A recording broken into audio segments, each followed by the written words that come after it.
how the lock works. Just trust me. And the way we keep it safe is make sure nobody ever figures out how the lock works. That's not safe. That's security and that's Hello. It's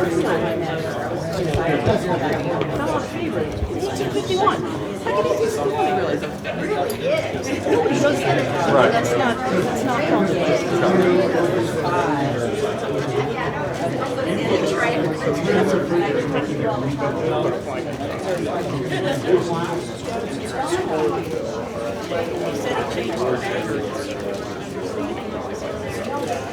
Say that again.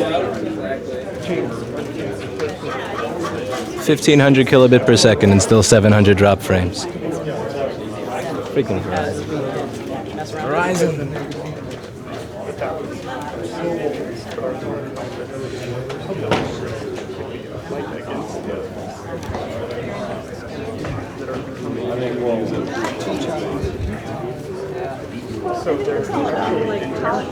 So check this out.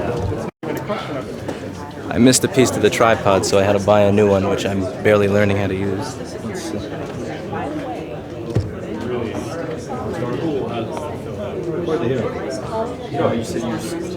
Oh yeah, actually I brought everything besides the piece that attaches the camera to the tripod.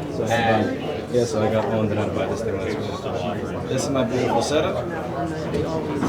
And that's the room that I think I'm going to have like 2 seconds to plug this in before we start talking. It's starting earlier. I got to figure out how to plug this microphone in that room into this.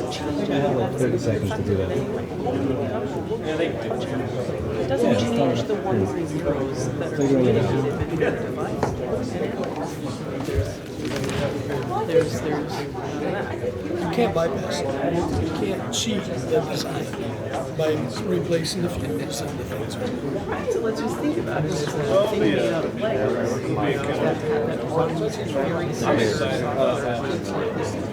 If I change one Lego to the other Lego, it does not change what's I don't sell it on a square foot, so you can apply square foot. Learning how to use a tripod. Perfect time.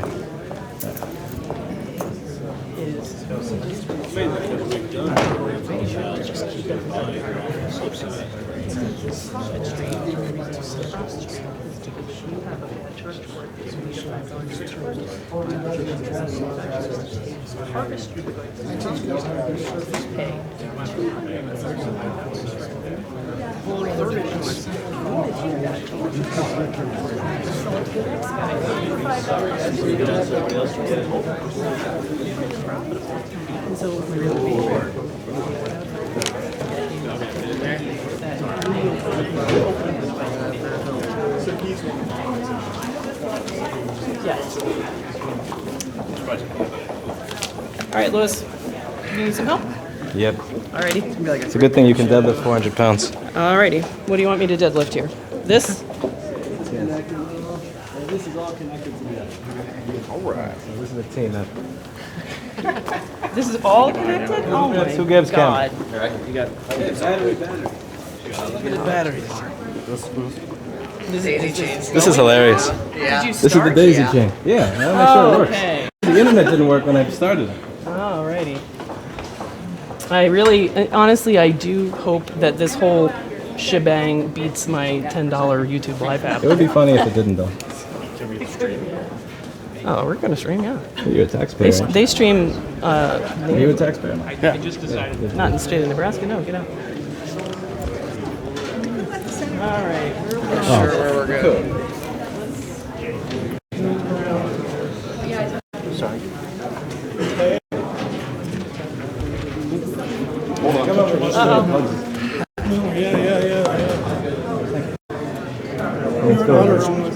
Lead the way. Come on, buddy. They plugged me into an XLR over there. So get an XLR cable out of that. I plug that into the other one. Is that where you want that to be?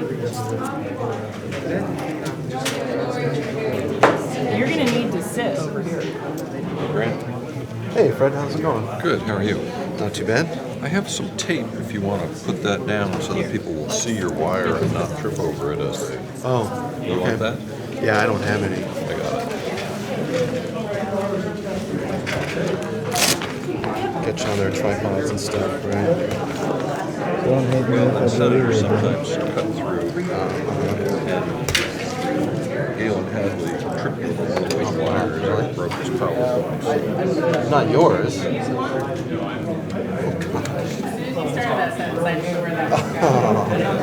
Were you there? Oh man. So this will just guy. make it visible. Yeah. That's a little long, right?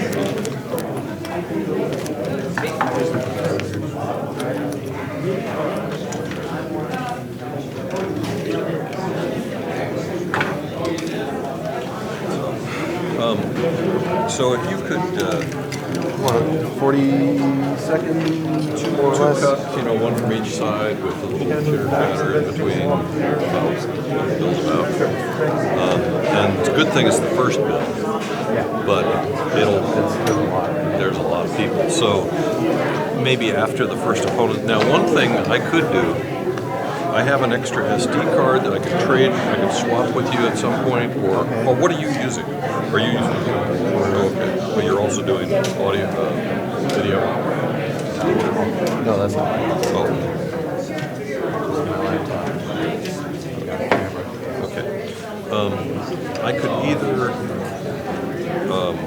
trade you an SD card and you tell me 230 something, or I could wheel tape back in the office and then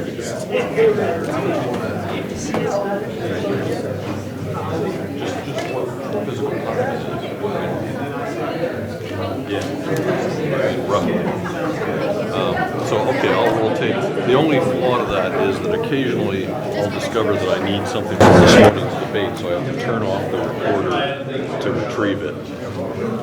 In which case yours will be backup. Okay. And by hopefully by 3:30-ish, yeah, I'll be over there mostly, but I can stop in too. Okay.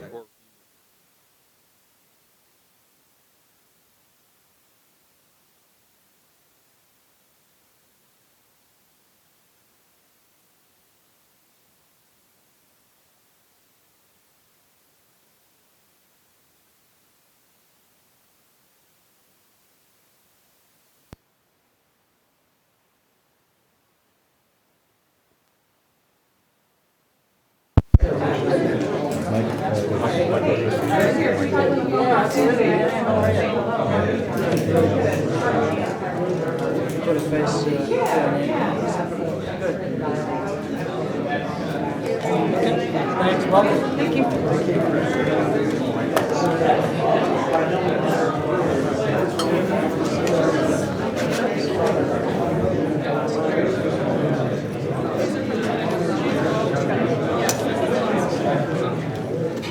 No better place than this. Sorry about the hammer angle.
We should be joined by Senator Moorfield from Lincoln, Senator Hansen, who will be sitting next to Senator Halloran from Lincoln, and Senator Pansy Brooks, who serves as the vice chair of the committee, and she will be taking the helm from me for a little while I have a committee hearing on one of my own bills in another committee shortly.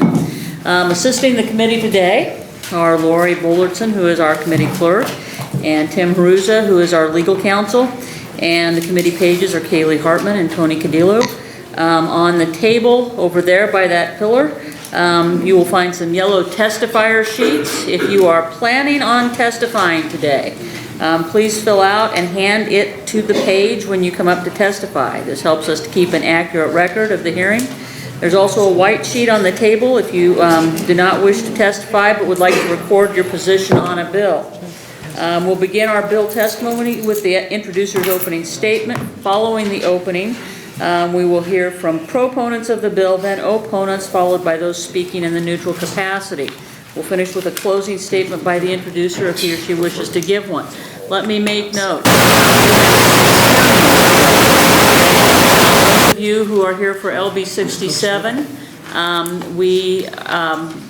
because we're putting you first, but we have a lot of people who are interested in talking. We're going to have to limit the hearing to 2 hours plus the introducer's opening. So we will have an hour for proponent testimony and an hour for opponent testimony. And then typically there's not much neutral, and if you speak in the neutral, please do make sure that it is actually neutral, and No not cheating. just no cheating. That's right. And we're going to limit to 3-minute testimony. So, and you don't have to use up that whole 3 minutes. So if you can get it said in less time, please do. One of our concerns is, how many of you are planning on actually testifying in this one?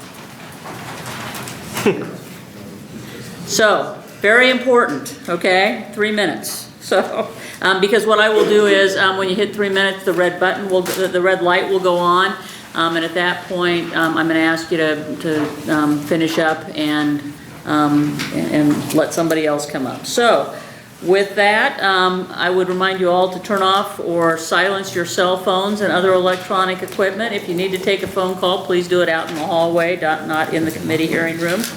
I'd also ask for no verbal outbursts or applause. It slows things down.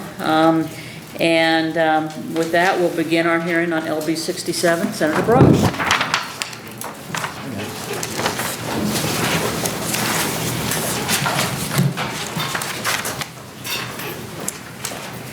Good afternoon, members of the Judiciary Committee. I am Senator Lydia Brosh, representing District 16. My name is spelled Lydiabrasch, and I am here today to introduce LB 67. You have before you a complete copy of my testimony today, but I understand that you have 6 bills, and to be respectful of your time, at your leisure, please do read the details. And I will do a brief introduction and go over just some of the basic points. In that handout, you will have an amendment that we have offered on the bill, the testimony itself, a report from U.S. Copyright Office from December of 2016, and basically cliff notes of that study. So this is a very important bill. As you've seen, there's a number of testifiers here. The people that contacted my office, we have a broad scope. We have some from Lincoln, some from Omaha. I believe one at least is from Senator Hansen's district. We have people from an education background. We have people who are farmers, businessmen and businesswomen. We have had people travel here from a distance. We are also being contacted, and we have people watching us from coast to coast, New York to San Francisco, watching via NET. And why? It's because this is a very important bill. It's about ownership rights, is what it boils down to. I have been encouraged by many lobbyists, and I understand many lobbyists have been to many of the offices. Please just make this a farm bill, only about farm equipment, and the phone industry will retract. Please make this about phones and only phones, but it affects everyone. As you know, the world has changed tremendously. We now have software running about everything. It's in our jobs, it's in our homes, our thermostats, our refrigerator, our stove, our appliances. The way we communicate, software is very essential and very important. I do want to note that I have background. I took a couple semesters of programming at the university back in the day. I worked virtually as a farm wife. From the farm, I can conduct WebExes. I'm reliant on technology to do business across the country. I'm currently consulting a company based out of Atlanta, Georgia, and I've worked with developers. I know hardware, I know software, I know applications, and I do truly know that this is not a bill that will cause any harm. It will not cause harm to businesses. As a consumer, as you all are, I know that your point of purchase, you went to the person and you bought from them, and you will go back to them because you like them, they're reliable, they're affordable, they're reachable, they're convenient, all of the above right reasons for you to purchase. For you to go back, the right reason is you believe that they are the best source for repair of an item.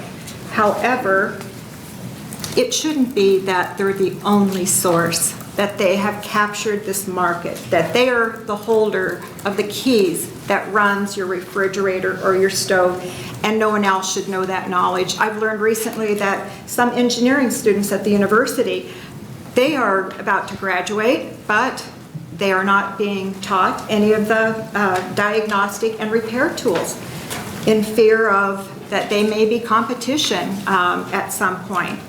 And I would argue too, and this is in my introduction here, IBM was once the big giant. You know, when I worked at the revenue department, we had ASA 100s, et cetera, and technology's changed. What if IBM told Steve Jobs and Bill Gates, you two young guys in that garage, get out of there. This is my game. You can't do this. Where's innovation? How are we going to get young people to be creative, to innovate, to create businesses? So it's not just about tractors, although I can drive a tractor. It's not just about computers. I can drive a WebEx. But we should all be able to choose where and how we want to repair our equipment. We've always had the right and the ability up to this point to diagnose, repair, and maintain. But the way technology has changed, software has changed, that now only one area that you can go to will fix your equipment. You sign a user end agreement. What this legislation is proposing is that for a fair and reasonable price, that those diagnostic tools are given to an individual or a third-party provider, so they have that ability to do so. And as a consumer, we know we do things at our own risk. Now, I open a box from the store. It's in a plastic bag. The bag says, this is a choking hazard. Don't put this on, you know. We have warnings on everything, but this is safe. Don't let anyone that may follow mislead you, because the software component, that's not where the data is held. That is not where the hackers are going for data. If you know anything about data, it's embedded and it's behind firewalls. It's not going to cause any malfunctioning, fires or anything. What happened with Samsung was a manufacturing defect. It's in the hardware. There is safety here, there is assurance here, but it's, again, back to ownership. Who owns this? Do you buy it and you pay for it over and over? I tell you, in our rural areas, it's a great life. I wouldn't trade it for the world, but I have to drive 80 miles to the Apple store. I have to drive about as far as that to go to a Best Buy.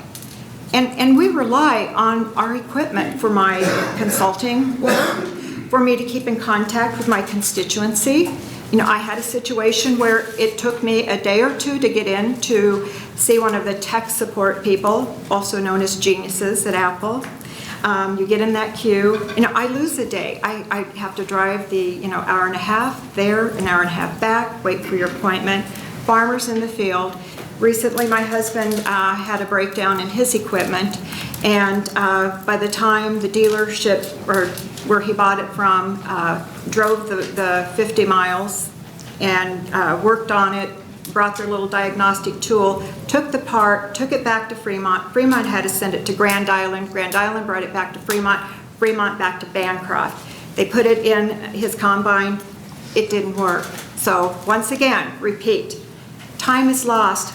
Farmers depend on weather situations, and help is hard to find. So when you have someone willing to help you out in the field and is available, it's imperative that you keep that equipment running. That's what farmers have been able to do for generations. But now, as people describe, that little brain, that software company or software component is stopping the mechanics of it from moving. Something that has never happened before in our history until now. We've become more technological. And so I would like to give more time to those behind me. I will stay to answer any questions you should have. You have all the facts, you have access to me, but you don't have direct access to the people here testifying. So please know, these are the users, these are not the lobbyists, these are genuine, sincere individuals who want us to move forward in this world with software and technology. Thank you. Are there any questions? Anybody have any questions for Senator Brush at this point? Okay, I see none. I have 1:45, so we'll have an hour of proponent testimony, 3 minutes each, plus any questions. So I have to head over to another committee hearing. Senator Pansy Brooks will take over. Okay, proponent testimony, if you please. Hello. Hello, welcome. Thank you. Thank you. My name is Gay Gordon Byrne, GAYGORDON-BYRNE. I am the Executive Director of the Repair Association, and I'm here, thank you very much for setting up this hearing. I was here last year as well. And I'm here to speak to you about the structure of the bill, why the bill is the way it is, and answer any kind of legislative questions, because I'm probably, of all the people that are here, I'm a little bit closer to the actual drafting. A little bit about the Repair Association. We are a 501c6 nonprofit. We have no corporate sponsors.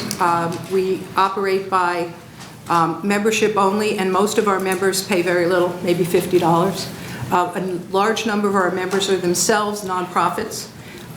Groups such as the National Christina Foundation, which has 1,200 charities within their umbrella, they are members. The Institute for Local Self-Reliance are members. Some very large recycling groups are members. So we are an umbrella association, and we are entirely grassroots. We represent essentially the circular part of the circular economy. Everything after you buy the equipment through its final recycling falls under the members that we have. We are the people that go out in the field and fix the things that have failed. We are the people that pull equipment apart so that we can repurpose those parts and use them for repair. We are the people that recycle the equipment, and you will hear from some of the people behind me just what impact that really has on jobs in local communities. The one thing I'd like to explain is that this bill is really not about technology at all.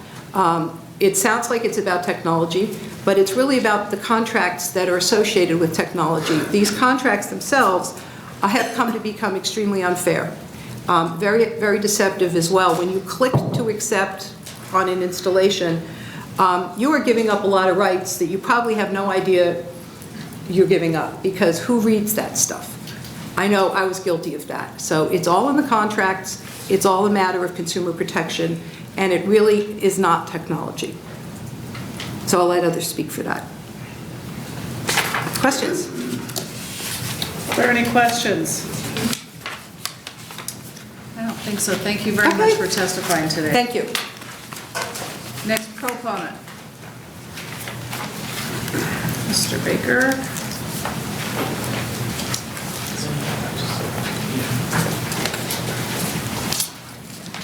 Good afternoon, Madam Chairman. Good afternoon, members of the Judiciary Committee. My name is Tony Baker. That is spelled Tonybaker. I live in rural Lancaster County in Senator Epke's district, and for the record, I am an employee of this legislature and I'm on leave today. I was encouraged to speak to you today based on my past professional experience. Until recently, I spent most of the last 7 years providing information solutions to the United States military as part of the headquarters of the NATO mission in Afghanistan. Specifically, I served as the country lead for an information technology company that developed training, policy, procedures, and wrote and developed and administered software applications for the United States government as well as NATO and the Afghan military. My experience that is applicable to these proceedings is the work I did regarding intellectual property rights and copyright considerations with respect to my company's work products. For software the Afghans use, the license agreement my company had with the U.S. government limited the actual administration of the software application to U.S. government-controlled circumstances. Circumstances where our software was running on classified networks that NATO had access to was also limited based on the information security or management of each of the 28 countries NATO had with respect to U.S. classified information. Circumstances where the information was accessible to all 47 countries that made up the Afghan coalition each had a different relationship with the United States regarding U.S. classified information. Bottom line is a very large variety of engineering solutions to accommodate all these different issues had to be put in place. Despite the extraordinarily complex legal environment and the many serious national security implications, we figured out a way for everybody to use our software within the scope of its intended purpose and accomplish a mission without infringing on anybody's intellectual property rights. That's what LB 67 is trying to do. The mission in this case is the owner utilizing their property within the scope of its intended purpose without infringing on anybody's rights. Has anybody here had the check engine light come on in their car? When mine comes on, I take my pickup to the dealer. Many folks can't afford to do this. When my 21-year-old son has this problem, he goes to the auto parts store, he has the clerk plug in a diagnostic computer to his car, and within a few minutes, consulting some information, he quickly figures out that he needs to replace a part. The parts store sells the part, my son installs it in the parking lot, and off he goes. The entire transaction took place without the slightest involvement of Volkswagen and didn't infringe on anybody's property rights. The question I want to close with today is why is it legally correct and proper use of test and diagnostic equipment, technical manuals, repair information, and third-party parts and amateur labor for a young person to fix their old car in the parking lot of a parts store, but the same standard cannot be applied to a farmer with a $500,000 combine stuck in the middle of a soybean field? How come owners of old beat-up cars have more rights than the owners of shiny new ag equipment? And with that, that concludes my testimony. Thank you. Thank you, Mr. Baker. Any questions? Mr. Senator Crest. Very quickly, in any of our dealings with foreign countries and in foreign places and the places that we both served, there are many sets of criteria that apply, the least of which is probably anything being under warranty. So my question comes back to, and your example comes back to, your son's Volkswagen was probably not under warranty. Mine is. If I did the same thing he did, my warranty would be void. So there is an issue here. You have to admit that when you buy a $2 million piece of equipment and you do something that is or is not subject to warranty, you run the risk of voiding the warranty on that piece of equipment. Would you agree? That's absolutely correct, yes. Okay, thank you. Just want to get that on the record. Thank you, Senator Crest. Anybody else? Thank you, Mr. Baker.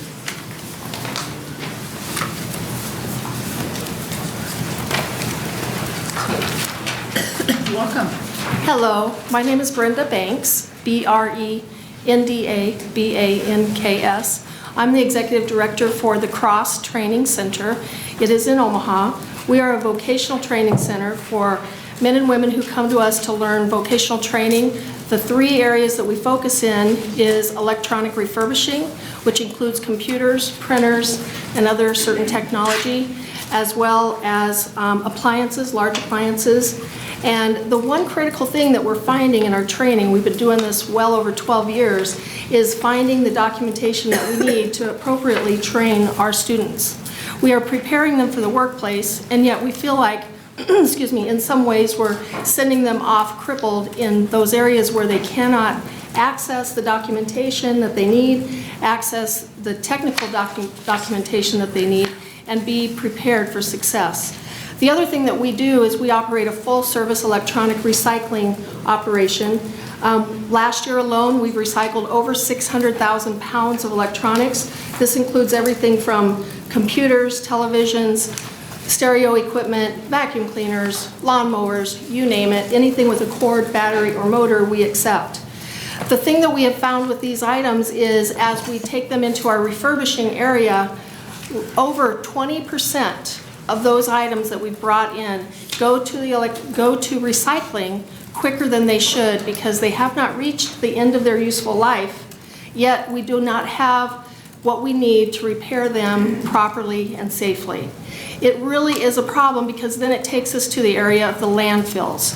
Landfills are overwhelmed with electronics. It is a huge problem in our country, in our state, and in our cities. And so the only way to keep those electronics from prematurely going into the landfills is to first reuse them to the fullest use of their life. Secondly, recycle them properly. What's happening is people don't know how to recycle them, and so therefore they throw them in the trash, they end up in the landfills. So if we have the proper tools to refurbish properly and help educate the public as well, recycling and reducing electronics will take care of a lot of the landfill problems that we are experiencing. Any questions? Thank you, Ms. Banks. Any questions? Thank you for coming today. Thank you.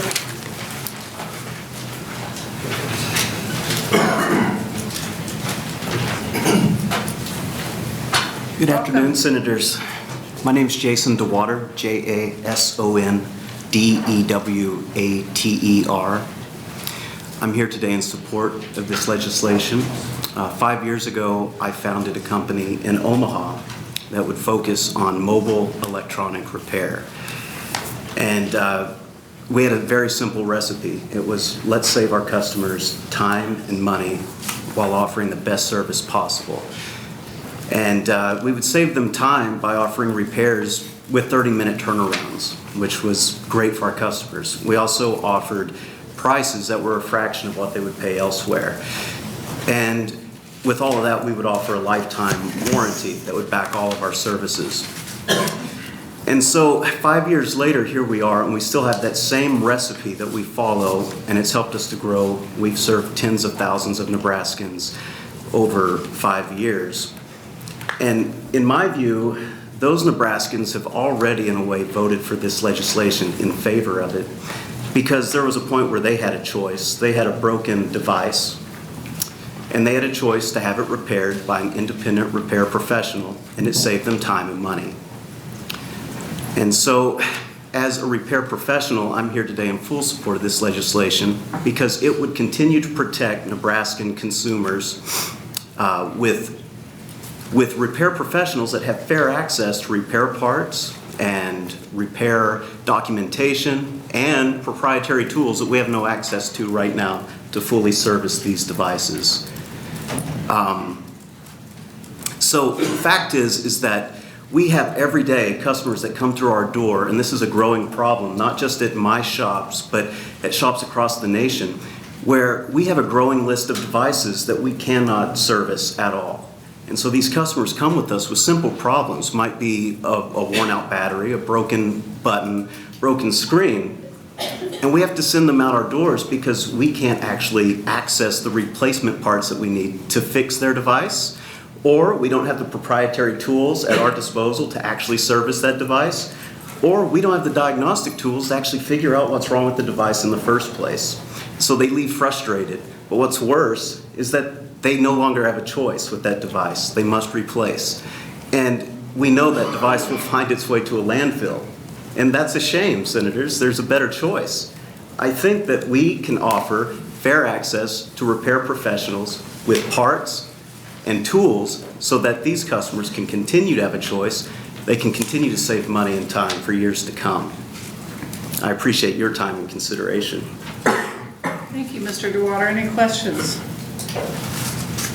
Thank you for coming. Thanks.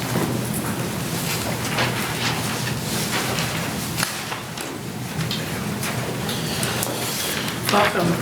Thank you. My name is Kenny Rollofson, KennyRollofsen. I'm here on behalf of Abilene Machine as a proponent.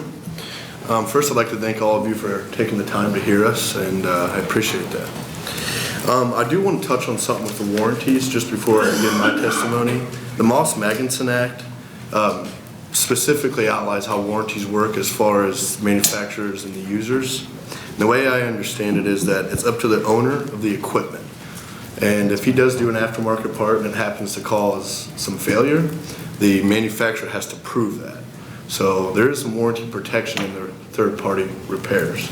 I can get a copy of that act if you'd like it, but it specifically protects users or equipment owners from the warranty claims by the manufacturers. I'd like to start out with a little bit of history of Abilene Machine. Abilene Machine was founded in 1980 by my father. We originally started out as a used salvage yard, and we've progressively got into new parts. The reason we're able to do that is because we were able to reverse engineer the manufacturer's parts, build them, and in some cases make them better and offer a service at a lower price is basically what we do. With that being said, this copyright issue and what's going on right now is prohibiting me from continuing to do business into the future. As the Senator Rosh said, everything is becoming software enabled. It's got software on it. And if I can't offer my customer a way to fix that, then that's going to render me obsolete. We are a multi-state, multinational business. We got over 200 employees nationwide. We have employees right here in Nebraska. I represent over 1,500 independent repair shops right here in Nebraska. So we're talking about a lot of economic loss if they can't continue to do business. So that's my main concern, is to support my customer and that he can keep doing business into the future. With that being said, all I want is access to diagnostic tooling and repair information. I don't want to tweak the code. I don't want to take the EPA diesel immaculate filters off. I don't want to do any of that. I just want to be able to read what's wrong with it, fix it, flash it, and let it go back to work. I want nothing to do with the manipulation of software or anything thereafter, just the fixing of the actual equipment itself. And I think it's paramount that a farmer or a third party or independent repair shop has that right. That's how America was founded. You know, we all rode bikes as kids, and if the tire went flat, you fixed it yourself. We're going away from that. I don't want to see that go away because, namely, that's how I stay alive. That's how my business functions. You know, I'm going to close with this. I think this is a tremendous opportunity for the state of Nebraska if you pass this bill. I think you'll be on the forefront of technological revolution and how we're going to be able to handle software in the future and going forward. And I hope that you guys consider this and pass it. Thank you. Any questions? Thank you, Mr. Olson. Yes, Senator Chambers. Did you say you have a multinational corporation? Yeah, our corporation does operate multinationally, yes. And how many states do you operate in? 50. Have you got any other states that have passed such a law? I have 2 other states right now that I'm trying to pass a law, Kansas namely being the #1 in the state. Has any state actually passed such a law? I've done a lot of these hearings. I didn't understand. No, we have not. Because as soon as one does, that gives you everything you want. Isn't that true? I would think so. I'm not a lawyer, so I don't know how it works, but if, let's say, Nebraska passes it, I don't know if I can sell to someone in Kansas or not. I don't know how that works. But how long, if you know, without reference to any other company, has your company been trying to get another state to pass such a law? Yes. How long? I've been at this for 2.5 years. 3.5? 2.5. 2.5. And other states haven't passed one? They haven't. I've had a lot of hearing. I have another hearing in Kansas, matter of fact, in next week. So, what reasons do they give for not passing the law? They haven't actually brought it to a vote yet, so they haven't given any reason. Well, when the presentation is given, are there any indications of what the state representatives are thinking as to why in 2.5 years they haven't passed such a law? I can speak on my behalf. In Kansas, it was largely because of the other industries that this affected, other than farming. And I think that's the main reason a lot of people are gung-ho to get behind it. That's all I have. Thank you. Any other questions? Okay, thank you, Mr. Alston. Thank you. Next proponent.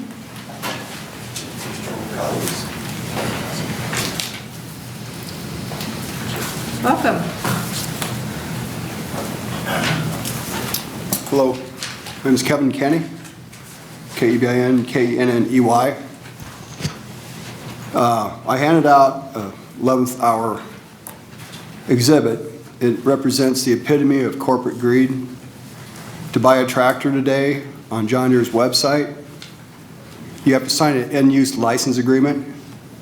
I'm sorry, but the prior generations in Nebraska left us brick and mortar. They gave us conveniences and comforts built into the infrastructure. Think about your responsibility is to head off technology advances at the pass. This is worse than a speeding locomotive heading down a mountain with no brakes. And we're about ready to have public speaking experts out Fox Logic. I really don't have patience to understand and accept the status quo. I'm an inventor. I hate about everything about fossil fuels. You people drive cars and pickups, and they might run on diesel, they might run on gas. Gasoline causes tumor growth and leukemia, which both killed my parents. This situation that we're in is a gatekeeper for non-innovation, a permanent addiction to fossil fuels, and we look like idiots not standing up to this corruption. I'll answer anybody's question. I put a report together. Okay, they've done nothing with the efficiency of diesel fuel conversion in 70 years. They talk about safety. They've got forest fires lighting up California because they started these emission systems 7, 8 years ago in California. They're the same ones that they just started putting on tractors. If we have a dry year like 2012, you're going to tell me that a Roman candle strapped on the back of all these tractors isn't going to light one filled up after another? There's no excuse for this. The EPA has let us down, and we've just been duped. They were told about this in a letter that's in Exhibit 2D, excuse me. 2D, the USDA supported this. We were sent these letters to John Deere, and come to find out, they just went ahead and did it anyway. They don't care about your safety. And the problem is, they're going to be the ones that come with the ultimate fix. Because all these emission systems are going to be changed. It's going to be like Coca-Cola changing their recipe, and oh, we're going to come back with it. This is planned obsolescence and preventive repair, and it's an insult to this state. I'll take anybody's question. Thank you, Mr. Kenny. Any questions? Thank you for coming today. Thank you. Next proponent. Hi. Welcome. My name is Louis Rossman. I have a store in New York City. I employ about 4 people. Could you please spell your name? L-O-U-I-S. Last name R-O-S-S-M-A-N-N. Thank you. Right. Go ahead. Ready? Thank you. All right. So I employ about 4 people. We do Apple product repair primarily. We've done about 15,000 repairs over the past 5 years. About 1,000 of those are data recovery for devices where there is no option through the manufacturer to get data for any amount of money. Now, there are certain arguments that you're going to hear today. You're going to hear trade secret, copyright, safety, and security, and I'm happy to take questions on either of them. So when it comes to trade secrets, I understand that there's no company that's going to want to give away a roadmap to their competitors on how to produce the products that they make, which is why I want to make clear that that's not what we're asking for. All we want is the information required to fix the product, which you cannot use to manufacture it.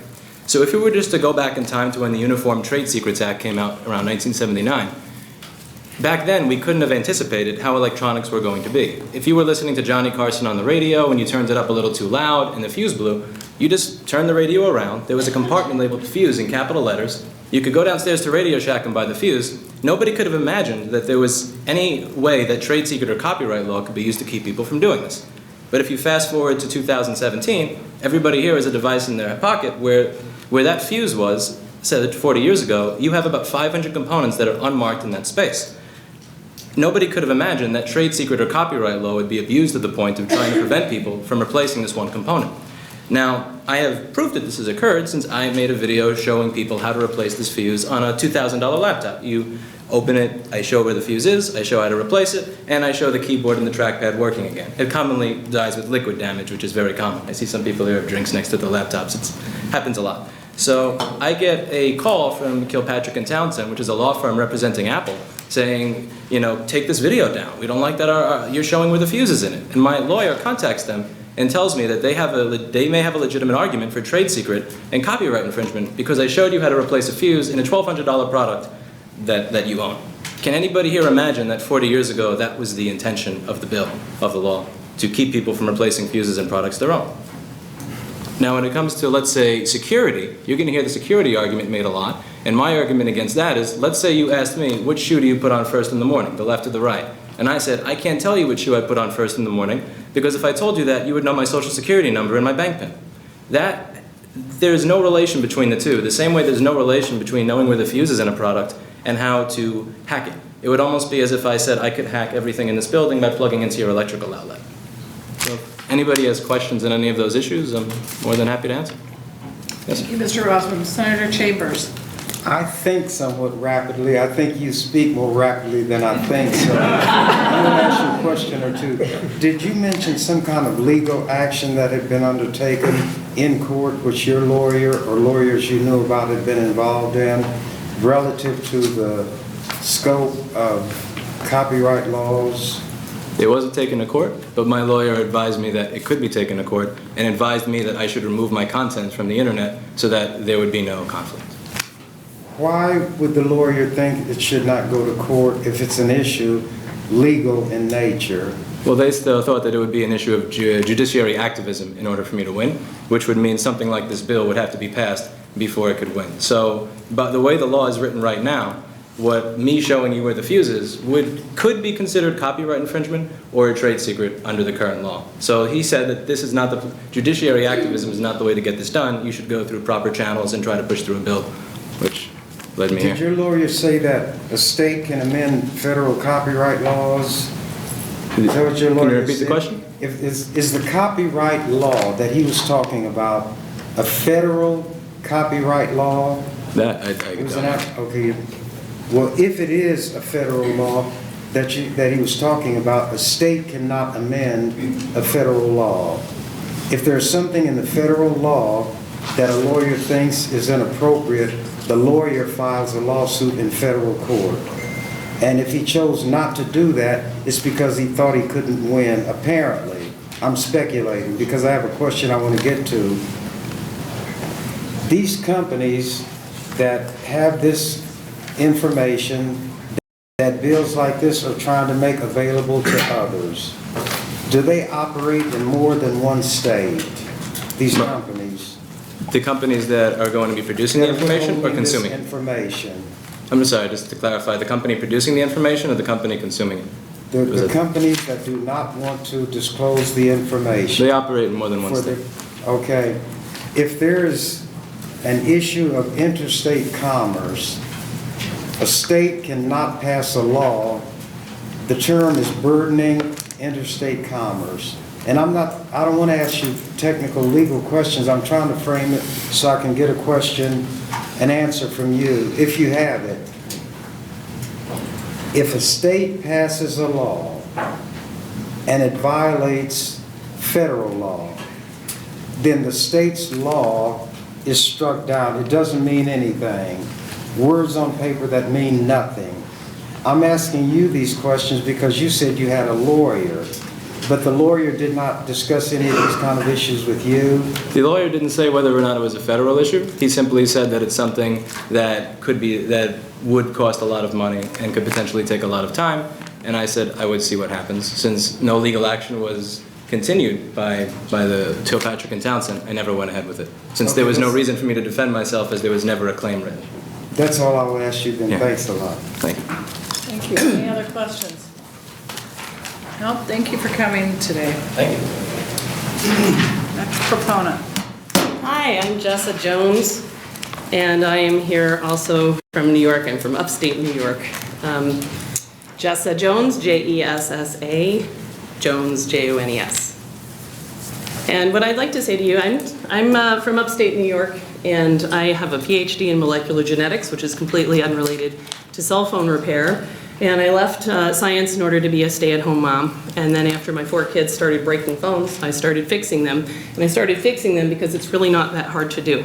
You can go on the internet and you can figure out how to do it. And my business grew from a dining room enterprise to now something where I fixed over 10,000 phones with a team of 5 stay-at-home moms and 1 stay-at-home dad in New York.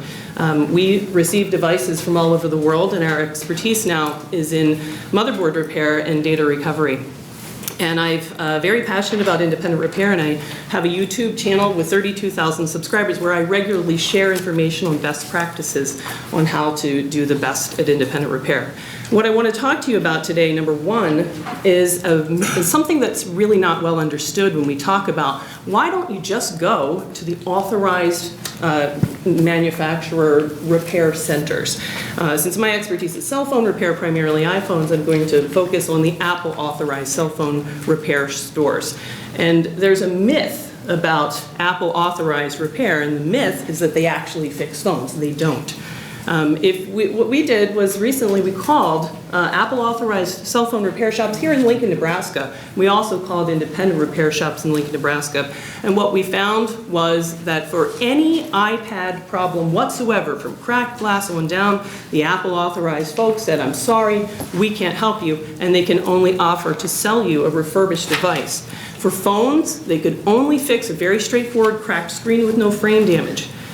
Anything else, they would have to really harvest the repairable device from you, even if it only needed a $5 charge port that even my 11-year-old can install, because you only need to turn about 12 screws to do it. So what we found, and I have some information that I want to pass around to you guys to read, which is sort of a summary of that, is that there's this myth that Apple authorized does anything other than harvest your devices to mail them to one of a handful of these Apple Care Depot stores that they then will refurbish them and sell them back to you. The cost to the consumer is $50 to get that charge port done here in Lincoln, Nebraska today in 1 hour, or they can pay $279 to get that same 5S refurbed through Apple. There is no repair of Apple products if you go to the Apple store, or they're just selling you refurbished devices. And I wanted to very quickly tell you about a particular phone that came to me 2 nights before I left. This is from a woman in Lincoln, Nebraska, and this is Kelly. Think about what you would do if you woke up and your phone was dead. All of your memories for the last 2 years of your kids, all your business contacts are on this phone. What would happen if it just didn't turn on? She went to Verizon where she bought the phone. She went to the Apple store next, and they told her there is no way to get your data. It's not possible. There's no option for repair at all. She went then, she took the leap of faith, and she went to the independent repair store here on O Street, and they said, I took it apart, it's a motherboard problem, and they referred her to me. I'm a bunch of moms in New York State. I got the phone, and you can see exactly what I did to it on a live stream, and I was able to fix it, and here's her phone working, here's all her pictures, and she's coming here today. I don't know if she's actually here. Are you here? Yay, I'm so excited. I'm gonna come give you this. So, she's gonna get her life back, and I'm so excited to go give her a hug and give her her phone. And there are people in this room that tell you that's not possible. We are a bunch of moms in New York State, and we can do this. It is very possible. It is not unsafe. There's not a risk for hacking. This is just Legos. This is just Legos. Open up your phone, take a look inside. There's no magic. I'll be happy to answer any questions. Thank you, Ms. Jones. Yes, Senator Chris. Just to make a point, a lot of what we're asked to do is legislate common sense and the ability to do it. You're already doing it. So why are we legislating the capability for you to do what? That's a great question. I could fix Kelly's phone because it was an iPhone, and I happened to have a piece of information that fell off a truck in China. Without that piece of information, I would not have been able to fix her phone. Another Chinese intervention. My God. Thank you. Okay. Thank you. Any other? Yes, Senator Baker. Thank you, Senator Pensing Brooks. Dr. Jones, have you testified on this in New York?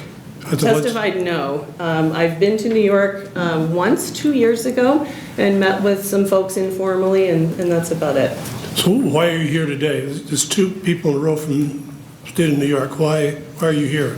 Because I'm very passionate about this, and what we're seeing now is we're actually getting our ears on what the lobbyists are saying, and to us, these issues of security and safety are just fear statements that have no basis in the actual I get fact. that. So we get passionate. Who contacted you? I contacted repair.org and said, I'm very passionate about this. Thank you. Thank you, Senator Baker. Any other questions? Thank you, Ms. Jones. Thank you for your time. Okay, next proponent.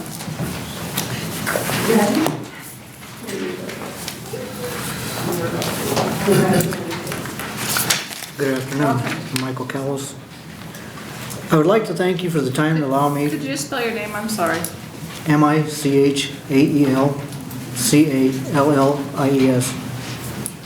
Thank you.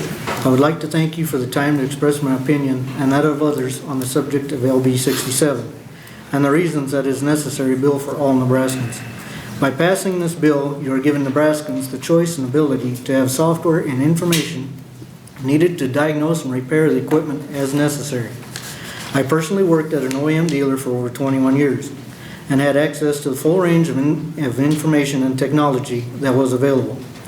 Many times customers would want to purchase the repair software and information systems offered by the OEM, but would be told that it would not be sold to customers.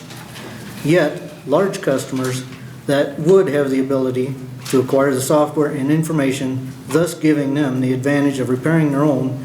This provided the large customer with a financial advantage over the smaller customer because the small customers had to have their equipment repaired at the dealer at such time as the dealer had available. Doing so was costing the small customer more money by not having the ability to repair it themselves in a timely manner or at an independent repair shop of their choice. The issue at hand may be disputed at great lengths by others, but it all comes down to the fact, in order to diagnose and repair the computer-laden equipment of today, you have to have the proper diagnostic software and documentation appropriate to repair the product or equipment with issues. The OEM dealer and retail market product manufacturers want to retain their hold on the product by means of limiting their access and repair parts procurement ability. In doing so, they can maintain control of the consumers. There is no intention by the consumer or the independent maintenance repair facility to use the present and future diagnostic software or maintenance information for anything other than to have the ability to update equipment software or to diagnose problems. Just like on your personal computer, equipment software has continual fixes or updates to repair problems or bugs that are discovered in the system. The owner or his chosen independent service shop needs the ability to update or repair his equipment based on the latest OEM specified information that exists, just exactly as it did while employed at the OEM dealership. The reason manufacturers are fighting to keep their grip on product information comes down to the goal of being the only ones with the ability to service the equipment that they sell today and in the future. They attempt to maintain this monopoly by creating an embargo on information allowed to consumers that have purchased their equipment. Presently, there are several states that have enacted right to repair laws which committed the automotive manufacturers to provide repair information to independent repair facilities. LB 67 is needed to enable the purchasers of consumer products or equipment to have that equipment maintained by whomever they choose and not just by the dealer or manufacturer. To ensure that they comply with the proposed legislation when it is enacted, there will have to be stiff fines involved to the dealer, OEM, distributor, and or manufacturer for compliance of this bill. Are you almost, can you just summarize? Are you almost done? Because it's 3 minutes. Yep. I personally believe that the proposed $500 fine is totally inadequate to ensure compliance. Thank you. Thank you very much, Mr. Callies. Questions, Senator Chambers? Did you mention you're from New York? Nope, I'm from West Point, Nebraska. Say it again. West Point, Nebraska. Have you contacted Senator Deb Fisher about this? No, I have not. Have you contacted Senator Sass? Nope. Congressman Smith? No, I have not. Congressman Bacon? No, I have not. Here's what I'm getting at. If this is a wide-ranging problem, and you may not have the answer, why are not approaches made to the federal representatives to see about something done at the national level? Because these are national and maybe international companies that are doing this. Sometimes the word monopoly is used, but if it is genuinely a monopoly under the law, then the appropriate federal agency will step in. There are certain mergers that are attempted, but because they would create a monopoly, do away with competition, they're not allowed to take effect. Why has it been determined that the legislature should be approached rather than have a federal representative seek national law to cover this situation as it applies all over the country? I'm just asking for your opinion. Well, I can't answer as far as the legislative portion of the problem here, but there has been an attempt in the past with the Senate, and it got about so far and never continued because they run out of time. I'm sure down the road it will be reapplied, but at this time it hasn't been fully developed. Okay, thank you. That's all I would have. Any other questions for Mr. Kelly? Thank you very much for coming. That's proponent. Welcome. First and foremost, I'd like to thank all of you for giving me the opportunity to sit in front of you today. My name is Michael Oberdick, Michael-Oberdick. I am from rural Ohio, where this hits home for me and is not only in electronic repair, but also because of my family's farming and heavy equipment businesses. I have watched my family and others struggle. My father has been my repair hero since the time I was 5. I have watched him go from being able to fix everything from every piece of equipment he has to almost nothing. It also hits home with me because I own an electronic repair business. Repair and reuse has allowed me to create over 25 jobs for people who thoroughly love bringing devices back to life. My team is my family, and nothing makes me happier than providing them with an opportunity to do so. My repair family is my team in Ohio, and we are just a tiny percent of repair. And we have saved over 100,000 devices in my business in Ohio alone. Many of which would have ended up in a waste stream, or the devices were told they were unrepairable, which led to them being forced to buy a new device. Without people like me, devices are removed from their life cycle prematurely, end up in the landfill, or important information that cannot be replaced is lost. Today I'm going to briefly touch on some security issues. There has been no fact-based arguments about the security issues that we've presented. Although they keep saying it is security related, we've yet to be told why. Part swapping on hardware does not pose security risk. When I replace my fingerprint reader, it does not cause issues because the fingerprint is inside the home button, or is inside the software, not inside the home button. Correct. If I buy a bike and pop the tire and replace that tire with a new Firestone, it doesn't affect the risks involved with me not wearing a helmet or choosing to wear my helmet.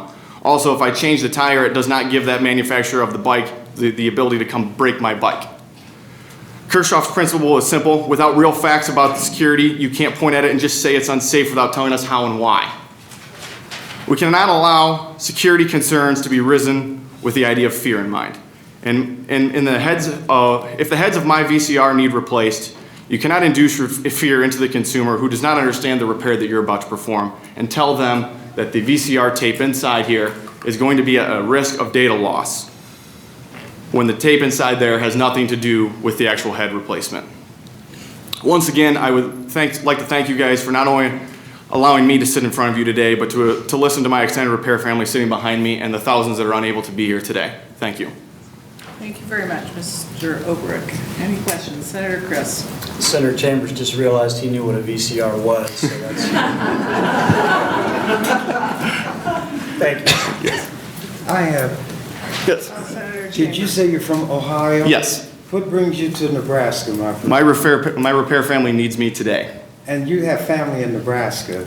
My repair family, yes. What do you mean by that? We are a community of repair that is a family. We share. You don't mean blood relatives? No, they are a second family that is repair. Do you have a legislature in Ohio? Yes, I do. Have you approached your I have not yet legislature? because I am putting together the correct people in my community, not with just electronic repair, but in farmers, and putting together a game plan before we do so. Did somebody invite you here? I became a member of Repair.org myself about 2 years ago. I came on my own today to represent Repair. Have you gone to some of the other states that are considering this kind of legislation? I have not yet, but I will be in the future. This is my first time.